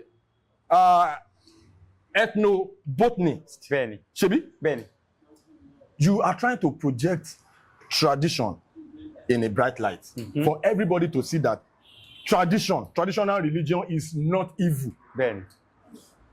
You are doing a great work. Kudos to you as a Yoruba person. I'm a Muslim, but our tradition should be recognized as well. According to the Nigerian Constitution, everybody will need right láti practice whatever to have a practice. Now, kí ló fún yín ní effrontery láti rò pé nǹkan tẹ́ ń ṣe yẹn bí tí mo lọ gangan lélẹ́yìí o, because when you do those kind of movies, those kind of storylines, when you tell those kind of storylines, ó lè máa mọ̀jà. Torí àwọn èèyàn wọ́n máa pé irọ́ mi lè wo fíìmù ìṣẹ̀ṣe ó dà pé babaláwo bọ̀bọ̀ ẹ̀. But your movies are doing good, they are doing great numbers online. Kí ló fún yín ní effrontery láti invest that much onto projects that might not really do well according to the barrier of religion? Kí ló fún yín ní inspiration, kí ló fún yín ní motivation, confidence láti pump in those amount of money then make it no. Ọ̀rọ̀ tí bàbá Fáyẹmí Ẹlẹ́bùbọn tán sọ fún mi ní ọjọ́ tí mo lọ sọ́dọ̀ wọn, wọ́n ní Fáṣòótọ́ rí iṣẹ́ yìí bí iṣẹ́ tó jẹ́ pé mọ́tò tó wọ́n jù lágbàáyé wàá rà wàá dẹ̀ sọ fáwọn èèyàn pé owó fíìmù ni mo fi rà. Bàbá ní já mọ́ iṣẹ́ yìí. Wọ́n ní tó bá yẹ pé o fẹ́ ṣe ní part time ni àwọn ò ní advice ẹ̀. Ó fẹ́ pé o fẹ́ really focus orí ẹ̀ máa ń so wàá rírí ẹ̀. Ọ̀rọ̀ yẹn ti kọ́kọ́ jẹ́ striving force fún mi. Now èmi tún wá rò wípé okay tẹ́ bá wo most of àwọn fíìmù mi tí ìbá wọn ṣe culture lẹ́yìn àmì wà àjàgbá yẹn tó jẹ́ first film mi tí ì sọ pé mo fẹ́ lọ ya culture because I believe wípé ẹni tó bá fẹ́ mú ọ̀bọ a ṣe bí ọ̀bọ. Already stereotype ti wà. Stereotype yẹn wà gan. Tó máa ti rí i pé fíìmù abúlé wọn á ní fíìmù ṣẹ̀ṣẹ̀ ni. Okay, Ifáṣòótọ́ fẹ́ ṣe fíìmù mo fẹ́ present babaláwo fún wa, the kind of babaláwo mi mo fẹ́ kó wá jókòó sórí couch. Babaláwo modernized. Mi ìfẹ́ babaláwo téèyàn ti jóná. Mo fẹ́ kí babaláwo mi kó look decent, kó look handsome, kó tó bá yẹ pé aṣọ ìbílẹ̀ wa náà ló máa wọ̀, kó má look tattered. Kó jẹ́ pé environment tá bá ti máa bá babaláwo yẹn. AC wà ń bẹ́ẹ̀. Most of àwọn ilé tí máa ń lò fún fíìmù mi kò ń ṣe sẹ́tìmá òun ṣe nǹkan kan bẹ́ẹ̀. Ilé babaláwo ni o, practicing babaláwo ni. Bó ṣe rí nìyẹn kò ń ṣe sẹ́tìmá kan máa ń wọ bẹ̀ ní Ifáṣòótọ́ gbogbo fún ẹ. àwọn ilé tó fine sẹtimọ kì í ṣe ọkàn níbi tí máa ń lò fún ibi tá a ti máa ń ṣe fá sẹtimọ ò ṣe ọkàn bíbẹ ilé babaláwo ni to let us know wípé nǹkan tá à ń sọ nínú fíìmù wa opposite of nǹkan tó ń ṣẹlẹ̀ ní ojú ayé ni. on preach negativity. so èmi tí mo ti wá kọ́ jókòó báyìí pé òkè wọ́n ti jẹ́ ká mọ̀ pé babaláwo eyín wọn gbọ́dọ̀ dọ̀tí wọ́n gbọ́dọ̀ look ugly wọ́n gbọ́dọ̀ jẹ́ arúgbó wọ́n kò gbọ́dọ̀ jẹ́ni tó máa gbélé alámọ̀ wọ́n gbọ́dọ̀ jẹ́ni tí ó kàwé ibo ni mo ti fẹ́ kọ́ mi. ok mo ní láti jẹ́ kí educational potential mi kó reflect nínú kan tẹ́ ń ṣe. it's either I make my money àbí kí n má make owó mi but kí n jẹ́ kí ìjọ kan wọn ní tá bá dàgbà tá bá dògbò àgbòsùgbò fọwọ́ òkun lélẹ̀ kí tàn sọ ń pa tiwa náà tí má sọ pé owó ni mo fẹ́ lé ayọ̀ máa ṣe fíìmù gbòòrò ni o gbogbo ayé mọ̀ pé tó máa ní ká ṣe fíìmù crime kan yìnbọn kan jà kan ṣe gbogbo ẹ̀ ń bẹ́ lẹ́yìn àwọn jẹ́ fowó lẹ́wà ni o ẹ̀ ń bẹ́ ni ok kí ni nǹkan tó fẹ́ jẹ́ template tèmi tí má ní mo fẹ́ ṣe fine boy má kàn máa stress ara mi ni àwọn tó wà ń bẹ̀ ti wà ń bẹ̀ ok ìṣẹ̀ṣe yìí jẹ́ kí n project ẹ̀ fáwọn ayé n tó jẹ́ lapses erroneous belief yẹn ẹ jẹ́ kí n bẹ̀rẹ̀ sí ní correct ẹ̀ jẹ́ kí n máa correct ẹ̀. erroneous impressions. tó ti ní nípa ìṣẹ̀ṣe wa. bàbá mo ṣe fíìmù kan Ọ̀bàràbògbè mo pa fíìmù yẹn padà ń jẹ́ ti Fáṣẹ báyìí lórí YouTube. nínú fíìmù yẹn ni the first Yorùbá film tó ń ti rí ilé ìjọsìn ibi táwọn oníṣẹ̀ṣe congregation àwọn oníṣẹ̀ṣe first film ni. so nínú ìṣẹ̀ṣe ìjọsìn wà ilé ìjọsìn wà ẹni tí ò bá mọ̀ ló máa sọ nǹkan tí ò yé. so èèyàn lè kúrò níbẹ̀ pé ó fẹ́ lọ jọ́sìn. bẹ́ẹ̀ ni traditional religion. ó ṣègbà ló dé ìbò ó ti wà tipẹ́tipẹ́ ó dẹni tí ò bá believe wá ìta ní ilé dí ògbó ni. à ń lọ sí lady congregation náà ni à ń lọ sí gbàlẹ̀ egungun congregation náà ṣe ń bẹ́ẹ̀ a nílé ìjọsìn fa nínú fíìmù yẹn ni mo ti kọ́kọ́ introduce ẹ̀. bàbá mi woman kan wá rí fíìmù yẹn wọ́n wò láti Spain Ifá gbọ́ Elédùmarè gbọ́ tí mo sọ yìí ìyá yẹn wá ní ṣé mo fẹ́ fi fantasy ṣiṣẹ́ ṣe wa ni àbí mò ń sọ reality mo ní ìyá mi reality ni. wọ́n ní òkè ṣé ibẹ̀ yẹn ò kí ń ṣe hall mo ní ilé ìjọsìn Ifá gangan níbẹ̀ yẹn ìyá yẹn ni wá ìyá yẹn ni Fásọtọ jọ èlò ló fi ṣe fíìmù yìí mo ní ìyá mi owó yẹn pọ̀ gangan ìyá yẹn ni má ọ̀rí Ifá ń gbọ́ mi drop phone pẹ̀lú ìyá yẹn mi mọ̀ wọ́n rí mi many things pa ìyá yẹn dẹ̀ send 3 million fún mi mi gbéraga ẹ̀yin èèyàn I'm just telling you pé nǹkan tó bá fẹ́ ṣe dáadáa fíìmù yẹn gbà tí mo upload sí Yorùbáwood èló ni mo gbà part 1 mi ní 150,000 views part 2 ní 92,000 views fíìmù tí Antala níyàn wà ń bẹ̀ Dámilọ́lá Òní Bùkọ́lá Arúgbá Ayọ̀láyà ẹ imagine tó yẹ lè jẹ́ pẹ̀lú àwọn artist ńláńlá tó tún kù ń bẹ̀ o mo fi 7 days ya fíìmù yẹn 7 good days but ìyá yẹn ní Fásọtọ má wulẹ̀ sọ yẹn tó ná 3 million ìyá yẹn dẹ̀ fún mi ìyẹn tún wá kọ́ so many peoples ọ̀pọ̀lọpọ̀ àwọn èèyàn so to cut it short ni wípé mo jókòó wọ́n kọ́ òkè òkè níbo ni lapses ti wà òkè representation ò tán fún wa kò ṣe ń tó dáa òkè babaláwo tèmi bá fẹ́ lò màá kọ́ make sure wípé ó jẹ́ babaláwo tòótọ́ tí kò kì í ṣe actor tí kò kì í ṣe actor ó lè jẹ́ actor náà ó lè jẹ́ actor náà ó máa jẹ́ traditionalist ó lè jẹ́ actor náà ó lè jẹ́ babaláwo náà but mi kàn fẹ́ you know ẹ mọ̀ ó dàbí pé kẹ́ni kí wọ́n á ṣe lawyer màá ṣe lawyer mi based on an actor lásán ni o bẹ́ẹ̀ni but imagine kó jẹ́ wípé lawyer there are some terminologies tó yẹ pé máa lò ìjọ́ tèmi àti Ibrahim Òjòjà báwo ìjọ́ tèmi àti wọn máa dọ̀rẹ́ shout out to Ibrahim Chata ìjọ́ tá máa dọ̀rẹ́ ọ̀gá Túndé Ọlá Yusuf náà ya fíìmù kan gbékúdé wọ́n wá pè mí pé kí wọ́n ṣe babaláwo just 2 scenes ní àbáfà first scene yẹn so wọ́n dẹ̀ night pé òkè nǹkan tó ṣẹlẹ̀ lélẹ́yìí pé kábíyèsí yẹn ó ń ṣe gángangan pé níbi tí babaláwo yẹn ti wá ń dífá fún láti sọ nǹkan tó ṣẹlẹ̀ wọ́n tún wá wọlé kàn méjì tún ya wèrè lẹ́ẹ̀kan náà mo ní òkè ẹ má wọlé ẹ̀jẹ̀ ká rò báyẹ̀ rò báyìí mo dáfá gbà mo kàn kí Ifá ní ilé gbó kí n róye mo sá torí táìmù wa àdẹ́dọ̀ ìparí fáyẹn mo ní mọ́gbò mímọ́ o kó dábọ̀ o ó gbígbó o mọ́gbò mímọ́ o kó dábọ̀ ó gbígbó ṣe ń pé Òjòjàdé ní versatile actor ni wọ́n bẹ́ẹ̀ni wọ́n kàn bá mi gbórin yẹn ni pé mọ́gbò mímọ́ o ó dábọ̀ o ó gbígbó o mọ́gbò mímọ́ o kó dábọ̀ ó gbígbó omi dẹ̀ bẹ̀rẹ̀ sí ní jáde lójú wọn Òjòjà láwọn ò plan pa máa sunkún nísìnyẹn but Ifá tí bọ́ọ̀bọ́ yìí kì í yí pé ó gbígbó ògbìgbó mi ni wípé nightmare challenges tó ju agbára èèyàn lọ tó ń gbòmí mọ́ dábọ̀ ọba yẹn ń ṣe gángan àwọn ọmọ méjì tó tún járe mẹ́ àwọn náà tún ya wò. orí mi ń wú ẹ feel ẹ rọrọ yẹn bọ́ imagine kí mo kàn jẹ́ babaláwo inú fíìmù lásán níbo mo ti fẹ́ rí. ẹ lè lọ dájú. bọ́ mi lè wọn tí wàá fọ́ tán torí wọn mọ̀ mí next scene ibẹ̀ làṣírí tí wàá tún pé ìyá ọba ló ṣe àṣemọ́ṣe. okay. babaláwo yẹn náà tún wà ń bẹ wọn ti kọ́ ọmọ ya wèrè ọba wa ń bi babaláwo pé babaláwo ọ̀rẹ́ fá kí wàá lọ́nà àbáyọ ṣé mo tó sí babaláwo yẹn kàn ṣe ó ní ọ̀rọ̀ kegúngún o bẹ́ẹ̀ ni ọkọ̀ sá ọ̀rọ̀ kàjẹ́ o ó lo kìkì òru ẹlẹ́ẹ̀dá ọba lọ̀rọ̀ kan o òjòjá kan dì mọ́ mi ni mo fi Ọlọ́run búra sí ní àbáfà lọ́jọ́ yẹn he was like who are you ṣé mo pé ẹ mọ̀ wọ́n jẹ́ nǹkan tó ní soft mind. wọ́n dẹ̀ wà passionate. who are you wọ́n á ń ṣe mí bíi pé mo jọ ọmọ kékeré who are you I like your acting I do this. ó rí o. inú wọn dùn gan. èmi ti follow òjòjà as far back as bíi 2015 ọjọ́ ẹ̀ lòjòjà follow me back a dẹ̀ di pé a dẹ̀ close mo dẹ̀ máa ń lọ sí village wọn.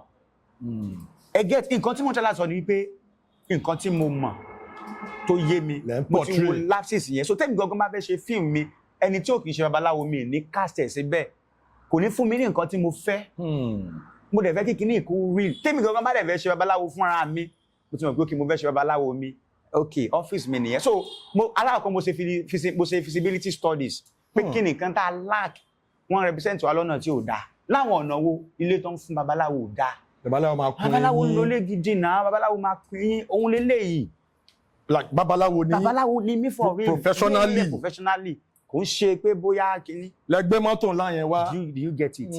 ẹ ti get it. ẹ̀ẹ́dẹ̀kun ẹbu sójú gbà tẹ́ dé just your. normal way life mi náà ni I understand. okay ilé tà fún babaláwo a máa ranjú babaláwo kì í ranjú sọ̀rọ̀ ìyàtọ̀ wà láàrin oníṣègùn olóògùn babaláwo ó yàtọ̀ oníṣègùn wà lọ́tọ̀ àwọn tó jẹ́ jagunjagun àwọn sáfẹ́tì babalálùdé jagunjagun ni wọ́n. okay. jagunjagun ni wọ́n ẹ understand bẹ́ẹ̀ yẹn now baba Fáyẹmí Ẹlẹ́bùbọn babalálùdé. okay. ṣé ẹ lè sọ pé baba Ẹlẹ́bùbọn kí baba pariwo sọ̀rọ̀ baba ò lè pariwo babaláwo ni wọ́n babaláwo ń pariwo sọ̀rọ̀. babaláwo yàtọ̀ sí jagunjagun babaláwo yàtọ̀ sí jagunjagun máa pọ̀fọ̀ oògùn yẹn máa gùn oníṣègùn wà láàrin babaláwo àti jagunjagun. okay. ẹ understand but kí mò ń tà sọ bẹ́ẹ̀ ni pé babaláwo máa portray Ifá ẹ̀kọ́ Ifá tó níyẹn even tó bá fẹ́ bínú gan ẹ̀kọ́ Ifá yẹn máa calm ẹ̀ Ifá ti fi ìwà pẹ̀lẹ́ yẹn bọ́ wa. ẹ understand mi sọ pé oníṣègùn ò dá mi sọ pé jagunjagun ò dá bọ́ mo kàn tà sọ pé torí pé àwọn èèyàn wa a kì í ṣe research wa tó a máa fẹ́ kásẹ̀ yẹn fún babaláwo a máa wá lọ gbé ológun síbẹ̀. ó máa ń lọ sọ pé gánigánni ọba mọ kíkí aláwo kọ́ yẹn oníṣègùn nìyẹn kò papọ̀. gbogbo àwọn discrepancies yẹn lẹ́tọ̀ láti clear. tá a bá fẹ́ ṣe ológun a máa ṣe ológun. ó ní fíìmù kan tí mo ṣe mi ti fẹ́ débẹ̀ bọ̀ mo máa dé bíbẹ̀. but later tá a ti rí lapses wa tá a dẹ̀ ti try láti jẹ́ káwọn èèyàn máa wò Ọlọ́run dẹ̀ bá mi ṣe àwọn èèyàn àwọn tó jẹ́ audience mi wọ́n dẹ̀ ń tẹ̀lé mi bẹ́ẹ̀ wọ́n ń tẹ̀lé mi in fact at some point mo fẹ́ jásẹ̀ sínú kòtò àwọn audience mi tún fà mí padà èmi náà fẹ́ ṣe fíìmù ayé mo fẹ́ ṣe fíìmù ayé pé kí yáké mi náà ranjú sọ̀rọ̀ kí ṣe kankan àwọn fíìmù yẹn kò lọ mi ì dẹ̀ rí recommendation kankan because kò sẹ́ni fíìmù tí n bá ṣe tó bá jẹ́ fíìmù ṣẹ̀ṣe màá rí recommendation ni màá réyàn pè mí ó lè má yọ owó bọ̀ màá réyàn pè bí àìfáṣòótọ́ kudos to you àwọn fíìmù tí mo ṣe tí mo ti pariwo tí mo ti ranjú tí mo ti ṣe gbogbo ẹ̀ náà kò lọ mo ṣe wá padà sí pé òkè kí ni mo fẹ́ ṣe now another thing tí mo tún wá rí ni pé tí n bá fẹ́ ya fíìmù wọn máa ní issue. okay irú àwọn issue. pé mo sọ fún yín pé tí n bá fẹ́ cast èèyàn máa fẹ́ make sure pé kẹ́ni yìí jẹ́ babaláwo tí ò bá tún wá ní jẹ́ babaláwo máa make sure pé tí n bá mọ̀ pé nǹkan tí mo fẹ́ ṣe Jeff Owólẹ́wà ló máa deliver fún mi kò sí nǹkan tó kè mí pé bí ojú ẹnìkan ò tá àjà ní YouTube kò sí tó kan Fáṣọ̀tọ̀ ẹnìyẹn ni mo fẹ́ káwọn èèyàn feel ẹ̀ wọ́n ó wá di pé kìtà bá ya fíìmù channel kún sọ pé òun lòún fẹ́ gbà channel kún sọ pé àwọn ò ní gbà channel tó fẹ́ gbà ẹ̀ fíìmù ò ní lọ mi máa wà pé what is the way forward jẹ́ kí mi gangan build YouTube mi Ọlọ́run dẹ̀ bá mi gbé ṣe in fact ní ó ní fíìmù kan tí mo ṣe ayé òdì fíìmù yẹn ó ní 1 million films successively lórí channel mi fún tó dẹ̀ èmi ò ráwọn èèyàn bá mi post àwọn actor èèyàn gan bá mi post mi rí wọn bá mi post so Ayọ̀láyà èèyàn dáadáa ni wọ́n máa ń sọ in fact wọ́n sọ fún mi pé Ifá olóòótọ́ báyìí ní kẹ́sì ṣe báyìí ní kẹ́sì ṣe báyìí ní kẹ́sì ṣe then àtàwọn èèyàn kọ̀ọ̀kan tí mo mì ní pé àwọn tí mo kówó fún gan tó ń wá àti gan tí mo fún lówó gan tí fíìmù bá fẹ́ jáde wọn á gbójú but ìtafẹ́ náà ni pé káwọn èèyàn sáà máa rí nǹkan téèyàn ṣe. So shout out to Ayọ̀láyà. ay mo gbé fún yín o ilé àtọ̀nà yín kò ní dàrú o. Àmín àṣẹ. So kíní ẹ̀ dẹ̀ ń lọ ó dẹ̀ ń lọ débi pé so impression táwọn èèyàn ti ní yẹn impression yẹn ó ti ń change. Lórí impression tẹ́ sọ yìí ẹ jẹ́ cut yín bẹ́ẹ̀ ṣé ti rí tẹ́lẹ̀ tẹ́ bá rí yàn 100 agiri lẹ máa fi rí yàn kan tó máa ní boldly tó máa ní oníṣẹ̀ṣe ni mí pé I'm a traditionalist but ayé ti ń dé point consing with advocacy of people like you àwọn èèyàn ti ń jáde people are now coming out of their shells pé okay oníṣẹ̀ṣe ni mí láàrẹ̀ recently online nice shout out to nice nice ti jáde pé I'm a traditionalist oníṣẹ̀ṣe ni mí mi ń ṣe muslim mi ń ṣe christian now a lot of people náà ti ń jáde even nínú industry wa náà ti ń ràn àwọn kankan tó ti ń jáde now people are coming out then a ti ń rí i pé nínú ìṣẹ̀ṣe gangan àwọn oníṣẹ̀ṣe náà ti ń ṣe àwọn festival àwọn wọ́n ti ń celebrate àwọn festivities kọ̀ọ̀kan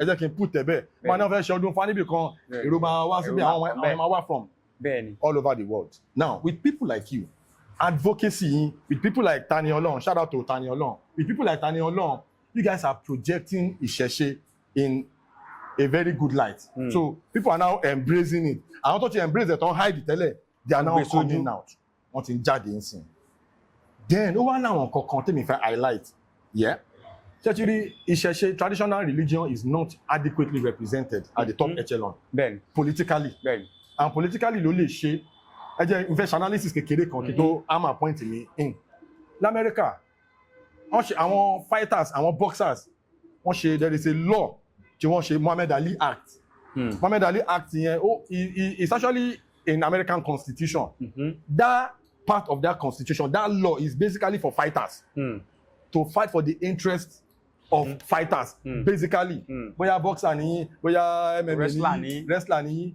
tí àwọn company kan bá fẹ́ yàn yín jẹ òfin yẹn tẹ́ bá dé court òfin yẹn ló máa apply ní court tó máa fi gbẹ̀tọ́ yín fún yín now torí pé nígbà tí Muhammad Ali wà láyé kọ́nà foríjì Muhammad Ali you know he was an advocate of justice and equality for the fighters. Now people like you are trying àwọn ìgbésẹ̀ wo people like you tẹ́ ń gbé then àwọn oníṣẹ̀ṣe ní association àwọn ìgbésẹ̀ wo lẹ̀ ń gbé láti rí wípé traditional religion ó wà adequately represented politically láti correct àwọn kankan ní àwùjọ wa.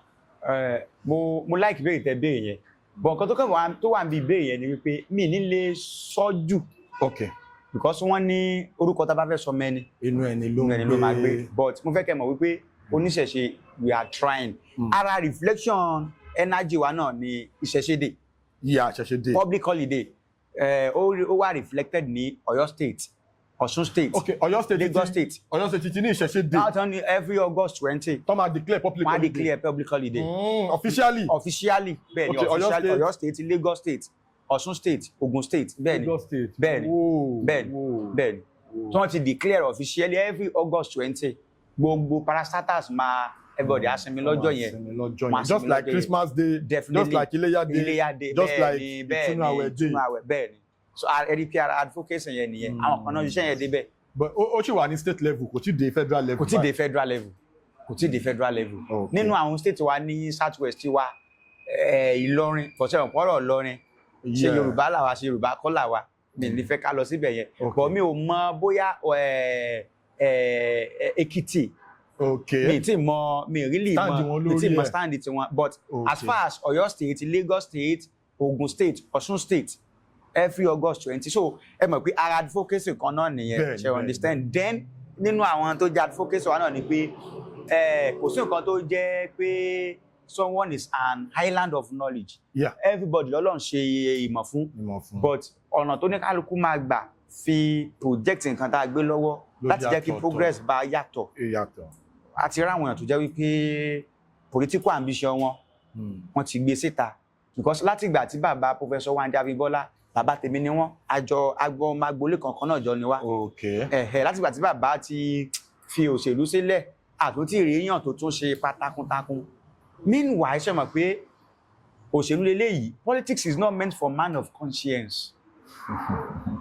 Ẹni tó bá yẹ pé ẹ̀rí ọkàn máa ń jẹ́ because according to nǹkan tí bàbá sọ pé táwọn fi resign pé àwọn nǹkan tó ń ṣe ń bẹ̀ kò bá ìlànà táwọn gbé lọ́wọ́ mu àdẹ̀mọ́ bí Fáṣeré àmọ́ bóògùn ṣe rí bí Ṣàngó ṣe rí. But nígbà míì náà tẹ bá dáwèrè dá òkú ìyá ẹ̀ àsùnjẹ so àti wá ara àwọn èèyàn tó ti wá ń pé òkè o àwọn fẹ́ ṣe àmì àwọn ambition fún politics in terms of educational.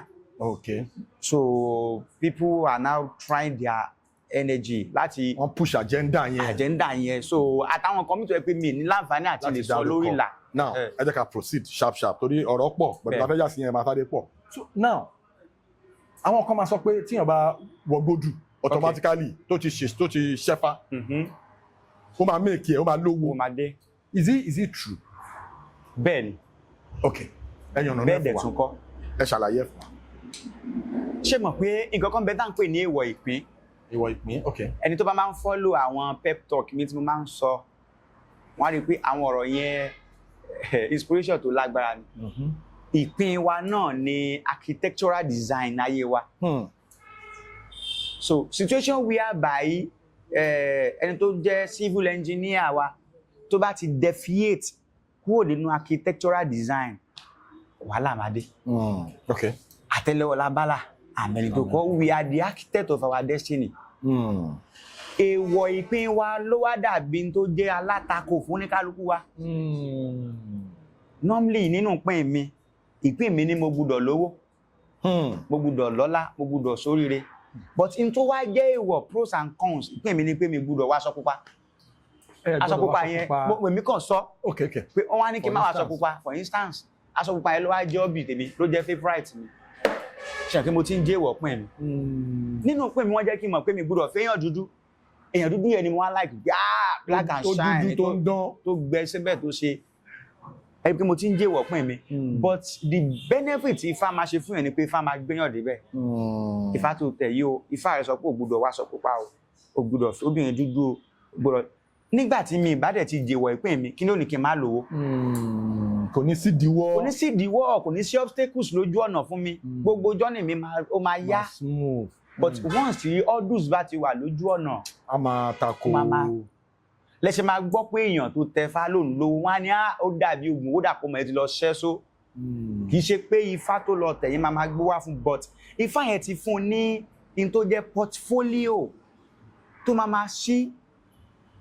Kíní kan bẹ́ẹ̀ tá ń pè ní key point nígbà kan tá bá fẹ́ ṣe WAEC a ní key point nínú key point wọ́n ti ṣe synopsis gbogbo the entire syllabus the entire curriculum gbogbo 3 years ẹ máa lò secondary school kíní yóò ju kékeré báyìí lọ bíi pamphlet ni ẹni tó bá ti lè ka kíní yẹn ó máa lè answer question so ó ti tẹ Ifá ti fún ní ó ti fún ní template ní ayé ẹ̀ template footprint bó ṣe máa tẹ̀lé tó bá dẹ̀ ti tẹ̀lé ok iṣẹ́ tó yẹ kí n ṣe ni pé kí n máa ṣe káràkátà mi ò bá yín wá white collar job káàkiri iṣẹ́ mi tó yẹ kí n ṣe iṣẹ́ kí n máa ṣàròyé ni ojú ọ̀nà bẹ̀ ni mo wà mo ṣàròyé yẹn iṣẹ́ tó yẹ kí n máa ṣe ni pé kí n máa dáhùn èèyàn lóhùn mi bá yẹn ranjú sí pé mo fẹ́ ṣe politics but torí kọ́pọ̀lọpọ̀ wa à ń wáyé ṣùgbọ́n àdáyé mọ̀ ayé tá a fẹ́ wà yẹn àdámọ̀ but Ifá tó lọ tẹ̀yẹ Ifá máa ṣàlàyé fún Ifá máa gbé ẹ débẹ̀. Ó ti yé mi ká tó bọ́ sí next one now as a graduate of ethnobotany kí ni connection Ifá àti science. mo like the question yẹn ni mo ti ń expect látàtàárọ̀. What is scientific about Ifá? What does Ifá say about science?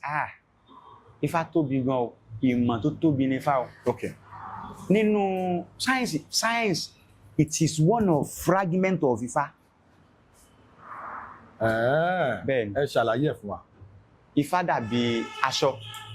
Okay. Ìgàn kan 12 yards. Tá wá gé bóyá ìlàjì ọ̀pá kúrò ńbẹ̀ ìlàjì ọ̀pá tá gé kúrò ńbẹ̀ yẹn. Okay. Mo ní science.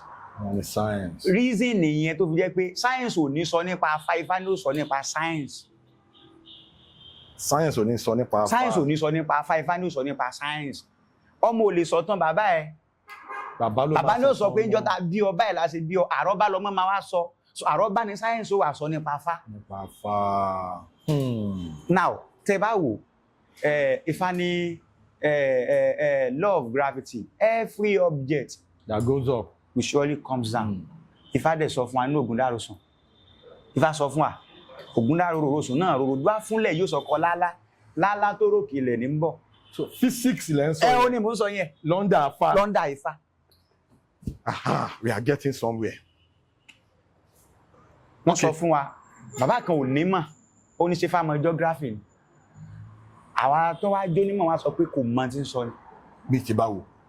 Ẹ jẹ́ ká kọ́ wo the simple physics. Okay. Wọ́n pè ọkàn ní cardinal point. The north, the south, the east, the west, and center of gravity. Tí abaláwo bá dín fáwọn òní, iwájú ọpọ́n Ifá ọgbọ́, ẹ̀yìn ọpọ́n Ifá ọgbọ́, olùmúlọ́tún, ọlọ́kan ló sì. Àwọn ọpọ́n Ifá ọgbọ́ ìtọ́ ọ̀run. Oh, that is geography. That is geography. Ọ̀dà nínú geography jẹ́ ká mọ̀ wípé ilé ayé ò flat o, ayé it is spherical in shape. Ifá náà wá ṣàlàyé fún Ifá ní bìrìpé lọkọ̀ dà, bẹ́ẹ̀ láyé ṣe bìrìpé mi wípé yóò mọ perform tá à ń pè ní circulatory motion, bìrìpé lọkọ̀ dà bẹ́ẹ̀ náà láyé ṣe. Deep gan o. Okay, mo tún fẹ́ gbé yín dé. Kí n sáré fún yín nìkan ṣe. Okay. Science jẹ́ ká mọ̀ nǹkan bẹ́ẹ̀ tá à ń pè ní fertilization, the fusion of male and female gametes. The male gamete òun ni tá à ń pè ní spermatozoa. Okay. Àtọ̀. Àtọ̀. Yeah. Ní tá à ń pè ní female gamete, the egg or ovule, à ń pè ní àṣẹ. Wọ́n á ní fertilization mi pé fusion of male and female gamete pé fusion of male and female gamete pé male gamete àti female gamete ó fuse ó lẹ̀ papọ̀. Okay. To produce new gamete, new individual. Ifá wá sọ̀rọ̀. Ifá ní ọ̀sẹ̀ ìdí òru ìdí. Òru làgbàlagbà fi tàkùkù ìdí, dúrà fún ọ látẹ́lẹ̀ àbò fún ọ lálékè. Ifá ní tó bá jà kó mọ́ dọmọ, òfulẹ̀fulẹ̀, Ifá bá aṣọ kìíní ìdọmọ. Àṣẹ àtọ̀, ẹ pawọ́pọ̀, ẹ láwọ́ lasẹ̀ kẹsì dọmọ. Ẹ pawọ́pọ̀ mi wípé ẹ fuse together. Ẹ láwọ́ lasẹ̀ gẹ́gẹ́ bẹ́ẹ̀ tán pè ní mitosis and meiosis. Mitosis and meiosis ní mi wípé kíní yẹn ó máa undergo tá à ń pè ní cell division. Division mi wípé kó gé. Ifá wá sọ pé àṣẹ àtàtọ̀ ẹ láwọ́ lásẹ̀ kẹsì dọ́mọ láìsí mitosis and meiosis kò ní sí formation of new gamete. Ẹ rí i pé inú Ifá ló wà, ẹ rí i pé Ifá sọ. Táwa abira wa pé ṣé Ifá ló kọ́kọ́ wà ní àbí science? Mo sọ wípé Ifá o bàbá ló jẹ́ sí science. Tá bá ní ká lọ sí the business aspect. Wọ́n á ní tẹ́yìn bá fẹ́ ṣòwò kéèyàn kọ́kọ́ lọ ṣe tán pè ní feasibility studies. Ìfimúfínlẹ̀ wò tí mo fẹ́ ṣe yìí bó ló ṣe dáa tó. Tẹ́ ẹ bá pe feasibility analyst pé kó wá bá ń ṣe business pé báwo ni ó ṣe rí. Ìjọ sọ fún náà ni pé business yìí ó wà viable ní àdúgbò tẹ̀ ń kó lọ yìí o, ẹ rí computer báyìí o. Kò ní sọ tó jẹ́ the spiritual implication bẹ̀ fún yín. Ẹ wá bọ̀ nǹkan Ifá máa sọ gbogbo ẹ̀ fún yín. Ifó tún sọ bí tẹ́ tún site business yìí gan ṣe gan pé bí ẹgbẹ́ ọ̀nà ní kẹ́ gbé sí. Bóyá business yẹn o bóyá ilé orí òkè ní kẹ́ gbé sí, bóyá ilé ìsàlẹ̀ ní kẹ́ gbé sí, àwọn tẹ́tùn wá ṣe tí òwò yóò tún fi gbòòrò sí. Ẹ tẹ̀síwájú lórí fusion of two gametes yẹn. Ifá máa ń ṣe scan. Ifá máa ń ṣe scan. Bíi ti báwo? Yóò dáa fún yín. Àmì àṣẹ. Mo ní similar mo ní ìjẹ́rìísí níta ìbéèrè yìí láìpẹ́ yìí. Okay. Evidence dẹ̀ wà táwọn èèyàn bá fi because àwọn èèyàn rò pé bóyá wọ́n ń sọ àsọjù ọ̀rọ̀ ni. Ó lẹ́nìkan tó lóyún. Okay. Ṣé ẹ̀ ń pé títí tó fi bí ọmọ yẹn scan ò rí gender ọmọ. Wọ́n ṣe medical scan. Bẹ́ẹ̀ ni medical scan bẹ́ẹ̀ ni. Scan ò rí. Wà létẹ́ bá fẹ́ evidence yẹn ẹ contact Jeff. Scan ò rí kò dẹ̀ sọ pé kò rí gender yẹn. Okay. Ẹ proceed. Á dẹ̀ ti dá Fá. Kí ni Ifá sọ? Ifá ti sọ pé ọmọbìnrin náà máa bí. Ifá rí gender tí láàbù tí machine ò rí ní láàbù. Ẹni tó bá máa parọ́ sọ pé lẹ́rìí òun bẹ lọ́rùn. Bàtẹ́ni ẹ wá bímọ yẹn. Obìnrin ló bí. Kò sí rán bíbẹ̀. So ìgbà tí àwọn tó jẹ́ expert máa sọ máa ní ó máa ń rí bẹ́ẹ̀ ọmọ lè gbé gender ẹ̀ pamọ́. mo kàn fi sọ fún yín pé Ifá máa ń rí gender. Ifá máa ń ṣe scan. Ifá máa ń ṣe scan. Ifá já mọ gender tó máa jẹ́ sọ́kùnrin ní sóbìnrin ṣé ìbejì lẹ fẹ́ bí. Ifá máa rí tó dẹ̀ máa clear. Scientifically yẹn mo fẹ́ kẹ́ tún proceed a little bit. Now araru bí tẹ́ ẹ lọ yẹn araru science tó wà nínú Ifá nìyẹn. Okay. Ẹ understand Ifá máa rí débi pé ìtọ́jú tá a lè ṣe fáláboyún eléyìí tá à ń pè ní antenatal ya. Ifá máa sọ gbẹ fún wa irú ìtọ́jú tá a lè fún aláboyún gbogbo àwọn nǹkan yẹn Ifá ti jẹ́ ká mọ̀ gbogbo ẹ̀ tó dẹ̀ clear dáadáa. Ẹ wá mọ̀ tó funny ni pé irú èmi nísìnyí tó yẹ pé mo mọ̀ nípa lílo ewé àtegbò nílànà ìṣẹ̀ǹbáyé àwọn bàbá wa àti nílànà ìgbàlódé tó jẹ́ science. Most of àwọn nǹkan tá à ń verify nísìnyí ní tí Ifá ti verify ni. But tí ìyàwó yín bá máa bímọ ẹ máa gbé lọ sí hospital. Normally normal. Okay. Because ṣe mọ̀ pé if you live in Rome you just have to be like a Roman. Why tell you as a custodian of as a custodian of that Ifá traditional religion. Why tell you feel pé ó yẹ kẹ́ live by example pé okay ìyàwó mi lóyún mi ní láti lọ gbé lọ sí hospital fún antenatal bí postnatal kí n take care everything kí n ṣe scan fún ara mi kàn dẹ̀. Òfin tó mú mi tí mo fi lọ sí school tí mo lọ ka formal education. Okay. Because Ifá gangan it is a form of education. Okay. Tó ní curriculum. Okay. Ó ní scheme of work. Ifá. Ó ní scheme of work. Ó ní curriculum. Ó ní syllabus tá n follow. Ṣé òun ní 256 odus. Bẹ́ẹ̀ ni that is àwọn ní chapters. Then 16 ni àwọn ni major. Ẹ ṣàlàyé ẹ̀ fún a lot of people. Ẹ ti jẹ́ kí wọ́n kọ́ sọ ilé ìtẹ̀sọ. Okay. Ká má jà ká pọ̀. Mo múra yín ni agbára mu wọ̀. So nǹkan tó mú mi tí mo ṣe lọ ka ìwé western education pẹ̀lú n tó jẹ́ indigenous education wa tí méjì dẹ̀ jọ flow automatically tíyàwó mi bá lóyún tí má gbé lọ sí hospital ìmọ̀ Ifá mi àti ìmọ̀ òyìnbó á jẹ́ kó mọ̀ mi á jẹ́ kó look healthy dáadáa ni ẹ jẹ́ fún ilé example kan tí ó jìnnà kò sí any doctor tó lè ṣe tó bá wà kó jẹ́ ká mọ̀ tọ́mọ bá dàbù sínú obìnrin tó bá dẹ̀gbẹ́ báyìí tó bá dẹ̀gbẹ́ transfers tó bá dẹ̀gbẹ́ sínú obìnrin tí kò mórí lọ tí kò mẹ́sẹ̀ lọ tó máa fẹ́ bí ọmọ báwọn á ṣe bí cesarean section. Yeah. Àwọn bàbá wa ní oògùn tí wọ́n ṣe ọmọ yẹn máa dóríkodò ìdóríkodò lábàdàn. Okay, àwọn iṣẹ́ kan wà tó máa ti ṣe ọmọ yẹn ó ṣe ó máa. Tí tó bá lo iṣẹ́ yẹn lónìí mi ì fẹ́ sọ̀rọ̀ jù I don't want people to see bí à ń polówó but wọ́n ní tó gun ẹni bá dáyàn lójú àfi ń gbárí. Expression of your belief you know èmi as a botanist a gbọ́dọ̀ verify nǹkan tá a bá fẹ́ sọ o nǹkan tá a bá verify a gbọ́dọ̀ sọ o. Wọ́n á ní kó bí ìyẹn kó lo nǹkan tó bá dẹ̀ ti lò wọ́n á ní following week kó lọ sí scan kó mú lọ sọ́dọ̀ doctor rẹ̀ ọmọ yẹn ti mórí wálẹ̀ o meaning that ìmọ̀ Ifá mi àti ìmọ̀ science kò ti dá papọ̀ bẹ́ẹ̀ yẹn okay scan tún jẹ́ kí n rí clarity dáadáa because there is limitation to every knowledge. Okay. Limitation máa ń wà okay limitation science ni wípé medical ni wípé ọmọ yẹn ti dáàbò a ní láti fún yẹn ní birth assistance o lè rọmọ yẹn bí pé ká ṣe cesarean section fún okay Ifá wá sọ pé ìwọ gọ́ọ̀n tiẹ̀ kò nídìí kó ta abẹ bọnú ẹ̀ ó ní tẹ́ lò fún tí ó fi dorí kodò okay science náà tún wá jẹ́ kí Ifá mọ̀ pé okay o ẹ̀yin kàn sọ gender ọmọ fún wa ẹ sọ gender ọmọ fún wa there's a limit to what you can do.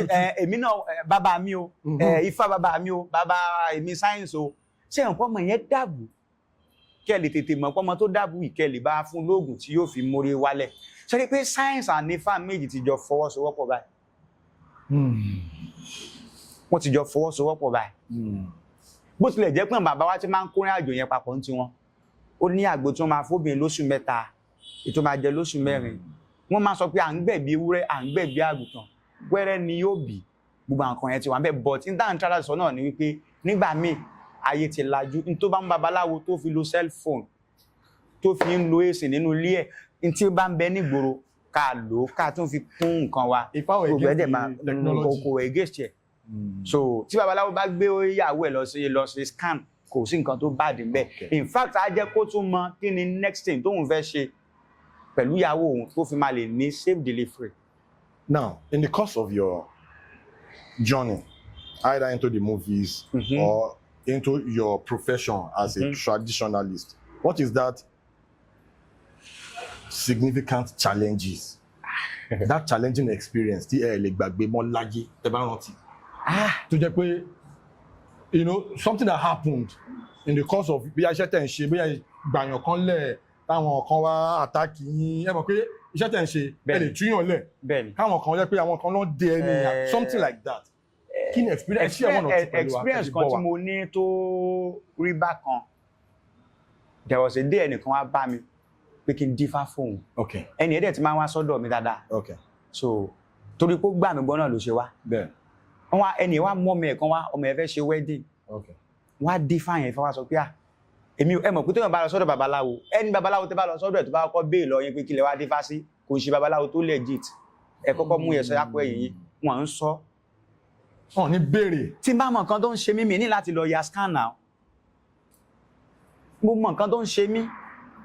Torí pé o mọ nǹkan tó ń ṣe ẹ́ ló ṣe lọ sọ́dọ̀ babaláwo, o ní láti sọ nǹkan fún un. Wọ́n á dífá yẹn, wọ́n á sọ pé ẹnìkan fẹ́ ṣègbéyàwó, kẹ́ni ẹ má ṣe tó bá ṣègbéyàwó yẹn ìgbẹ̀yìn rẹ̀ ìbànújẹ́ ló wà ń bẹ̀ o. Ọmọ ẹ wojú bàbá ẹ báyìí pé ṣé ẹ̀mẹ́ni tán ti ń pè ní bàbá èmi náà ti ń pè ní bàbá because táwo bá kéré táwo bá dàgbà bàbá náà ni. A máa ń gbàdọ̀ bálẹ̀ ní tó wá bí lọ́mọ.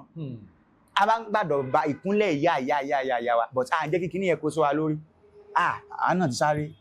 So ọmọ tó ti ń pè mí ní bàbá ó kàn lámọ́ mi straight ni pé guy wetin dey do you now? Pé ṣé wedding tá ti plan tá ti pé nígbà tí pawó àti. Láti send the invite jáde lẹ́yìn wá. Kí làwọn fẹ́ ṣe? I'm ready to spend anything. Ẹ máa ọmọ tó ti gbé lóyìnbó tó ti spoil mi. Ẹ má ṣègbéyàwó yìí. A máa padà arrest babaláwo yìí ni o. Ẹ má ṣègbéyàwó yìí. Tẹ́ bá fún mi léwúrẹ́ máa fi jẹyán ni. Ó kàn sọ fún dádì ẹ̀ pé let's get out. Bọ̀bọ́ ẹ̀ challenge bẹ̀ ni pé ó embarrass mi. Ó yẹ̀yẹ́ mi pẹ̀lú fà mi. Ó sọ fún mi pé mi ò mọ nǹkan tí mò ń sọ ìgbéyàwó pé ìyàwó ti lóyún náà ṣé kóun lọ tì dànù ni ibi ọ̀rọ̀ gangan nu pé ìyàwó yẹn ti lóyún náà ṣé kóun lọ tì dànù ni ṣé kóun ṣe kíní kan ni. Ṣé o pé at some point ó embarrass mi débi pé àwọn ọmọ fà mí gangan wọ́n feel bad. wọ́n felt bad. Èmi gangan wá dàbí òtè tàtà ń lọ tán mo tún wá tún fáyẹn dà. Ṣé o pé 2+2 tó bá fún wa ní 6 error ti wà nínú data ta input ni. Pé àbí error ni the same thing Ifá sọ. Wọ́n á sọ pé tí ọ̀rọ̀ mi bá já sí rọ́ a jẹ́ pé Ifá ló parọ́. Ifá ò dẹ̀ ní parọ́. Ifá ò dẹ̀ ní parọ́. Ó bà mí lọ́kàn jẹ́. Bàbá ṣe mọ̀ pé 3 years later. Ẹni tó introduce wọn sí mi wọ́n wá pè mí. Wọ́n ní bàbá mo sẹ́yìn mo sẹ́lẹ̀dá yín fẹ́ni yẹn ló bá mi sọ̀rọ̀ mọ́. Ṣé ọ̀pọ̀ káwọn èèyàn wà flexible gan. Ẹni tá ti ń ṣe fọ́pọ̀lọpọ̀ ọdún tá wá sọ̀rọ̀ kan jọ kó yẹ kẹ́ni ẹ̀ kọ́kọ́ jókòó pé n táwọn òjòkè bá sọ ọ̀rọ̀ tí akúwápá bá sọ òjò ló ti wá. Wọ́n ní bàbá mo sẹ́yìn mo sẹ́lẹ̀dá yín mo gbẹ́jọ́ ni mi ìwádìí ọ̀rọ̀ pé but ẹja fi yẹn lè máa wá túnra mi ṣe pé ṣé ẹ rántí ẹnìkan tẹ́ ẹ dífá fún tẹ́nìkan má ṣègbéyàwó. Mo ní mo rántí ó ní bàbá wọn ṣègbéyàwó yẹn mo ní kí wá ló ṣẹlẹ̀ ó ní kò tiẹ̀ wá sí nǹkan kan ó ní kódà ìgbéyàwó yẹn dùn dáadáa ó ní wọn wá bí ọmọ ẹ̀ wá fẹ́ ṣe 1 year birthday. Bọ́kùnrin kan ṣe yọjú nù pé ọmọ tẹ́ ń ṣe ìgbéyàwó lórí ẹ̀ ṣẹ́yìn kóhùn lòun lọ́mọ. Sèǹkè bùnlà wàhálà òun lọ́mọ pé òun dẹ̀rẹ̀ láti bá wọn fa wàhálà. Bàbá mi wọ́n ṣe DNA àwé tó claim ọmọ yẹn ló lọ́mọ yẹn kò kí ń ṣọkọ ìyàwó. Wọ́n wá léra wọn jáde. Marriage wa túká. Ṣé o pé nígbà tí Ifá sọ fún pé kó má ṣègbéyàwó ó yẹ kó béèrè pé kí ló ṣẹlẹ̀. Ifá ẹ tàn mọ́lẹ̀ fún mi dáadáa. Nǹkan tó yẹ kó béèrè nìyẹn. But owó tó fẹ́ ná gbogbo nǹkan tán ti ṣe ẹ̀sìn tó yẹ kó ṣe lábẹ́ ilé jẹ́jẹ́ ó wá di ẹ̀sìn tí gbogbo ayé wá gbọ́ sí pé àṣàṣẹ́wó ni àṣọmọ tó bí fún àṣekó ń ṣòwò ló lọ́mọ. But challenges ẹni pé nírú ọjọ́ yẹn ṣe mọ̀ pé tí yóò bá nígbàgbọ́ nǹkan tó yàn gbé lọ́wọ́ bọ̀bọ́ yẹn olóhùn olùmí tán ìbẹ̀rù bojo tí ìkànnì ọmọ ẹdẹ roko òdí àgbọn nìkan ni. Ẹ ti ń pọ̀fọ̀. Àkísọ̀fọ̀ àyájọ́ tún ni. So understand. Ṣàṣà save ṣá. So ṣe mọ̀ pé challenges kan nìyẹn. Bẹ́ẹ̀ni. but later wọn padà gbà mí gbọ́. bẹ́ẹ̀. You know, so tó bá pé níbi iṣẹ́ theatre tá a wà yìí ni the only challenges tèmi rí ń bẹ náà ni wípé lifestyle filmmaker ó yàtọ̀ sí lifestyle ìgboro ayé lifestyle wípé wò bọ́n bá ṣe ń síbẹ̀ ní kó náà jọ máa ṣe even kò jẹ́ pé ní yìí ó mọ̀ pé ní yìí fẹ́ pa ó máa pa ọ̀tá rẹ ni o ẹjọ́ máa jọ parọ́ fúnra yín ẹ máa jọ parọ́ fúnra yín ẹjọ́ máa jọ package irọ́ ìfẹ́ ojú lásán fíìmù tó jẹ́ pé mo pe Jeff ẹ̀dẹ̀gbó lọ́wọ́ mi ẹ̀dẹ̀ wá acting níbẹ̀ fíìmù yà á dẹ̀ jáde ó yẹ kẹ́ ẹ post o tẹ̀tẹ̀ support fíìmù àǹtí mi tó jẹ́ pé àwọn gbé fíìmù lọ sí sinimá àǹtí wọn wọn àti ń bẹ o ẹni ò dá wọn mọ́ fíìmù yẹn ni wọ́n máa post ìyẹn ò rán wọn tiẹ̀ o òun ni wọ́n máa post fíìmù tán gbowó ẹ̀ tán fún ọmọ wọn tán jùlọ ẹ jẹ́ kí n rí i pé tí wọ́n bá fẹ́ máa tọpinpin jù aláwájẹ́ ò bá mi post iṣẹ́ mi lónìí tàmẹ́dù kíní kan kíní kan so ó wá jẹ́ kí n rí i pé nígbà míì gbogbo ọ̀rọ̀ kan léèyàn máa ń rí ìfàṣòtọ́ yóò àti babaláwo wàá máa swallow nǹkan o tó bá fẹ́ ní issue pẹ̀lú àwọn èèyàn yìí o ṣe mọ̀ ibi tí wọ́n bá dẹ̀ ti jẹ́ olóòótọ́ èèyàn tí wọ́n bá fẹ́ ní láti máa manipulate á fẹ́ rí bákan so that is challenges tí mo ní so tá bá dẹ̀ lọ sí educational challenges náà kò really ṣe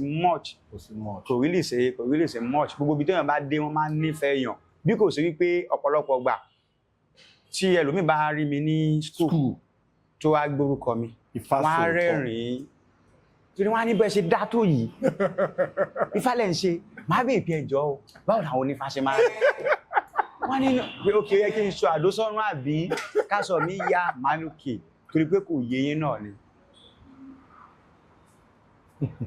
máa ní torí pé kò yé yín náà ni so ẹ lè fi aṣọ mọ̀ mi ability of a man cannot be determined by the cloth he put on until you give him a mandate to serve.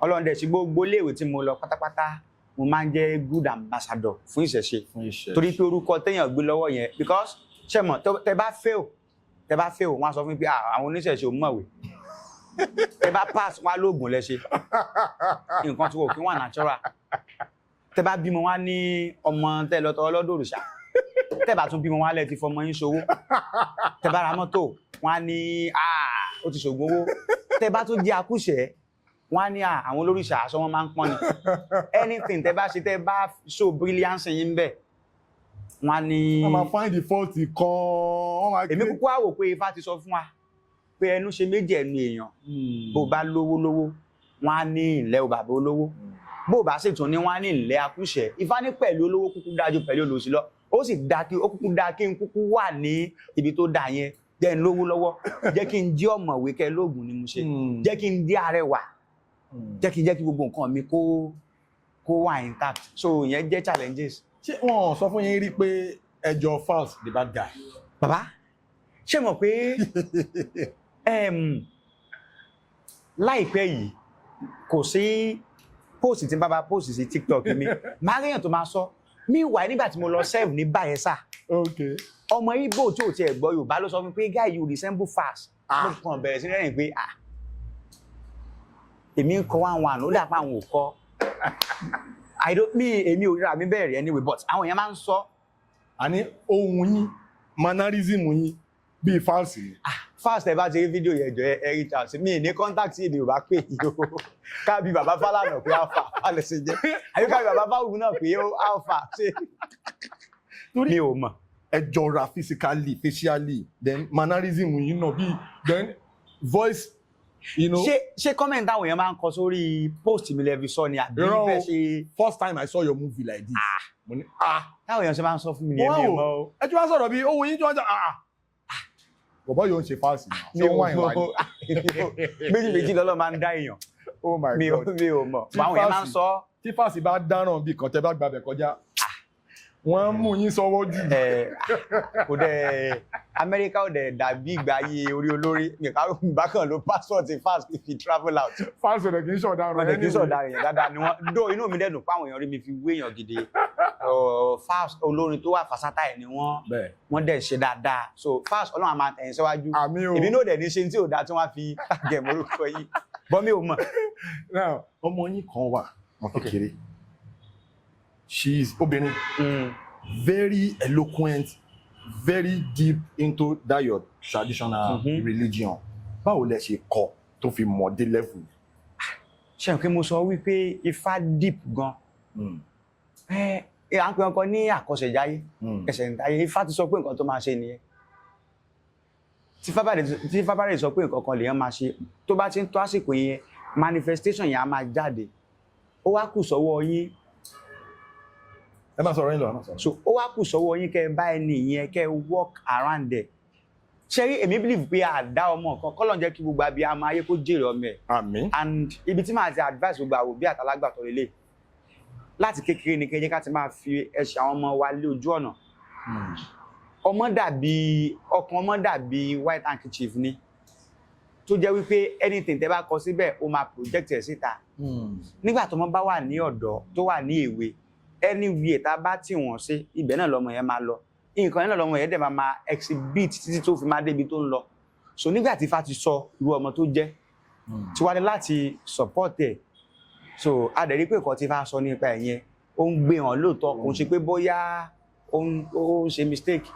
Ẹ̀yin tí wà nílé torí time a máa gbé ọmọ tá à ń sọ yìí fún àǹfààní àwọn tí wọ́n ti mọ̀ máa fẹ́ request ẹ má wọrí ẹ má bẹ́ẹ̀ kàn jọ kàn bá wa gbé wá sí orí ètò ká tiẹ̀ kẹ́ lè mọ ẹni tí mò ń sọ ọmọ ńlá ni. Bàbá àwọn kàbílẹ̀ rap ẹ̀ àwọn fíìmù yìí wo ló wà online báyìí káwọn èèyàn lọ máa fà á já. Fíìmù mi Ọbalúayé ó wà online báyìí ó wà ní YouTube. Ó wà ní YouTube. Àkúdàáyà ó náà wà ní YouTube. Ẹlẹ́rìí ìpín. Tani Ọlọ́run kọ́. Tani Ọlọ́run ó wà lórí YouTube. Ó wà lórí YouTube. Ó sọ̀rọ̀ nípa channel mi Olóòótọ́ Premium Plus. So ó sọ̀rọ̀ nípa ìdí àìsàn ẹ lọ wò níbi bẹ́ẹ̀. So ayé òdì so many people ló jẹ́ wípé ayé òdì ni wọ́n ń gbé tí wọn ò mọ̀. Káì tẹ bá wo fíìmù tí wọ́n ń sọ yìí ẹ máa mọ nǹkan tó ń tà láti sọ. Ẹ lọ wo ayé òdì. Fún àǹfààní àwọn tí wọ́n ti mọ YouTube channel yín àwọn socials yín. Mo wà lórí TikTok Olóòótọ́ Awo, Instagram mi Ifá Olóòótọ́, Facebook Ifásòótọ́ Ifáwùnmí, X app Ifásòótọ́. So then YouTube yín náà. YouTube mi Olóòótọ́ Premium Plus. Fọyín tẹ́ bá fẹ́ wo lecture Ifá lecture. Àwọn lectures tẹ́ máa ń fún àwọn online ó yẹ ẹ sọ fún. Lecture yẹn gangan nípa Ifá Olóòótọ́ TV. Ẹ máa rí different thing. Ó jẹ́ Muslim ní lọ wò, Christian ló jẹ́ ní lọ wò, oníṣẹ̀ṣe ní ẹni lọ wò. A máa ń try láti gbogbo tí ojú àwọn èèyàn ò là ṣe a máa ń try láti sọ bíbẹ̀. Kì í gbọ́ ẹ̀sìn kankan ti fa pàkà máa ń jẹ́ káwọn èèyàn mọ bó ṣe ń lọ ni. Ẹ kí àwọn fans yín. Ẹ̀yin fans mi mo dúpẹ́ lọ́wọ́ yín o. Ifá ní àtòkùn àtòsà ò kí ń gbẹ, wọn ò kí ń rójú bíbù lára omi. Tí ò bá sí bá a ṣe kí ni bá a láfẹ́ lá. Ẹ wo àtèmi àtẹ̀yìn ire lájọ máa fi pàdé, ire lójú owó ń rí. Ifá ní tí ò bá sí owó èmi là bá fi dásà, tí ò bá sí àṣà èmi là bá fowó dá. Abẹ́sẹnu sími ní abẹ́ nkọmọ lórí. Ìrún ló pè lé òsè dìpẹ́kùn. Adúbá fún èrè ìjẹ́lẹ̀ lọ́jà, ìjẹ́lẹ̀ ládéládé ìjẹ́lẹ̀ lóko. Wọ́n ló kú lé Ọ̀rúnmìlà. Ifá náà ni wọ́n pa o. Ó ní àwọn làwa sì máa jèrè. Ó ti pẹ́ tèrè tí ń jẹ wọ́n, àwa làwa sì máa jèrè. Gbogbo ẹ̀yin olólùfẹ́ wa àtẹ̀yin olólùfẹ́ Jeff Owólẹ́wà TV. Ẹ wo ẹ̀yin lẹ́ẹ̀ máa jèrè. Èrè ò ní jẹ yín. Àmín. Ire o. A máa ń ṣe nǹkan kan lórí ètò, a máa ń pè ní celebrity phone call. Kàwá ṣe ní kọ́mọ àlejò wa. Ẹ máa celebrity wo lẹ máa pè tó máa gbé kọ́ yín pam. Tí máa pe Ayọ̀láyà àwọn àgbẹ̀kọ̀. Ẹ nígbà tí sọ tẹ bá ti pè tó bá ti gbé kọ́ a ti mọ̀ kó máa gbé kọ́ yín ni. Ẹ má ṣàlàyé fún wa. Ẹ má ṣíwájú ẹlẹ́ẹ̀dẹ́pẹ̀ ẹ jẹ́ ká ṣe ń kọ́mọ kóbó. A bá check nǹkan kan ẹ̀yin tí wà nílé ẹ wá kàn fìdílé ní sharp. Àlejò wa máa pe Ayọ̀láyà. Wọ́n dẹ̀ ti fi jẹ́ kó yé wa pé táwọn bá pe Ayọ̀láyà báyìí píán ó máa gbé kọ́. Mo fẹ́ check nǹkan kan.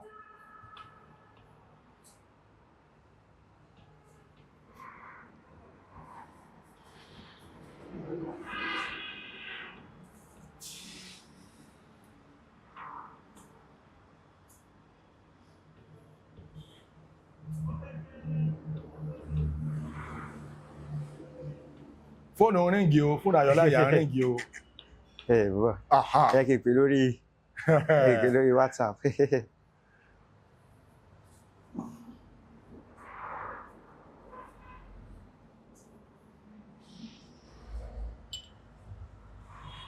Àwọn ní fíìmù wọ́n lè wà lórí set. Bẹ́ẹ̀ni. Kó jẹ́ pé tó bá step down kúrò lórí set lọ́yẹ̀ ṣe máa pè yín padà. But ẹ jẹ́ ká try bí ẹ máa gbé lẹ́lẹ́kejì.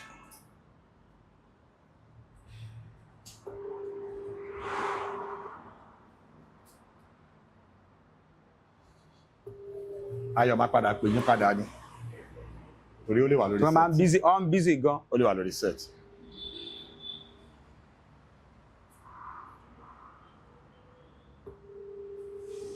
ó busy ni ẹ jẹ́ tí ká máa pè tí máa ẹ jẹ́ kí n polówó yọ.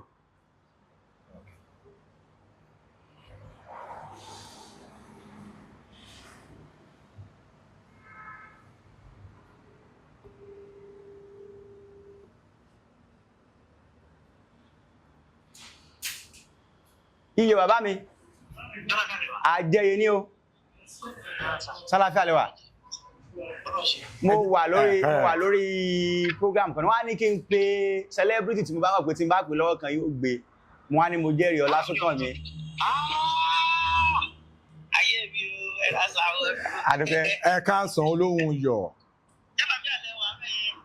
ẹ kí àwọn fáǹsì yín ọ̀ ń gbọ́. mo kí ẹ̀yin èèyàn mi ní ilé lóko ẹ jẹ́ ojú lórí WhatsApp lẹ́tí tún pé tí ó wá sí nẹ́tíwọ̀kì gan ọ̀wẹ́ àjẹyè ni. tí inú èèyàn fi dáa kí èèyàn jẹ́ onínú kan sí èèyàn nítorí èèyàn tó pè bí inú èèyàn dáadáa ni èèyàn dáadáa ni mo kí ẹ̀yin aráalé wa tí ẹ ń gbọ́ ẹ ṣeun gan àmín àṣẹ àṣẹ àṣẹ. dúpẹ́ ẹ ṣe gan. all right now olóhùn yọ̀ Jeff ló ń sọ̀rọ̀. mo ti gbé òye mo ti gbọ́ bá ṣe sọ pé program yẹn mo sọ pé torí máa tádà. wàá ṣeré fọdọ́ wa máa sọ̀rọ̀. Thank you for picking the call. ẹ̀yin tí wà nílé ẹni pé àfàjágan ní orí ètò as we come to the end of this episode of Unscripted with Jeff Owólẹ́wà. Jeff Owólẹ́wà náà ni thank you so much for your support all the time. God bless you. ẹ ṣé o. ẹ ṣé o.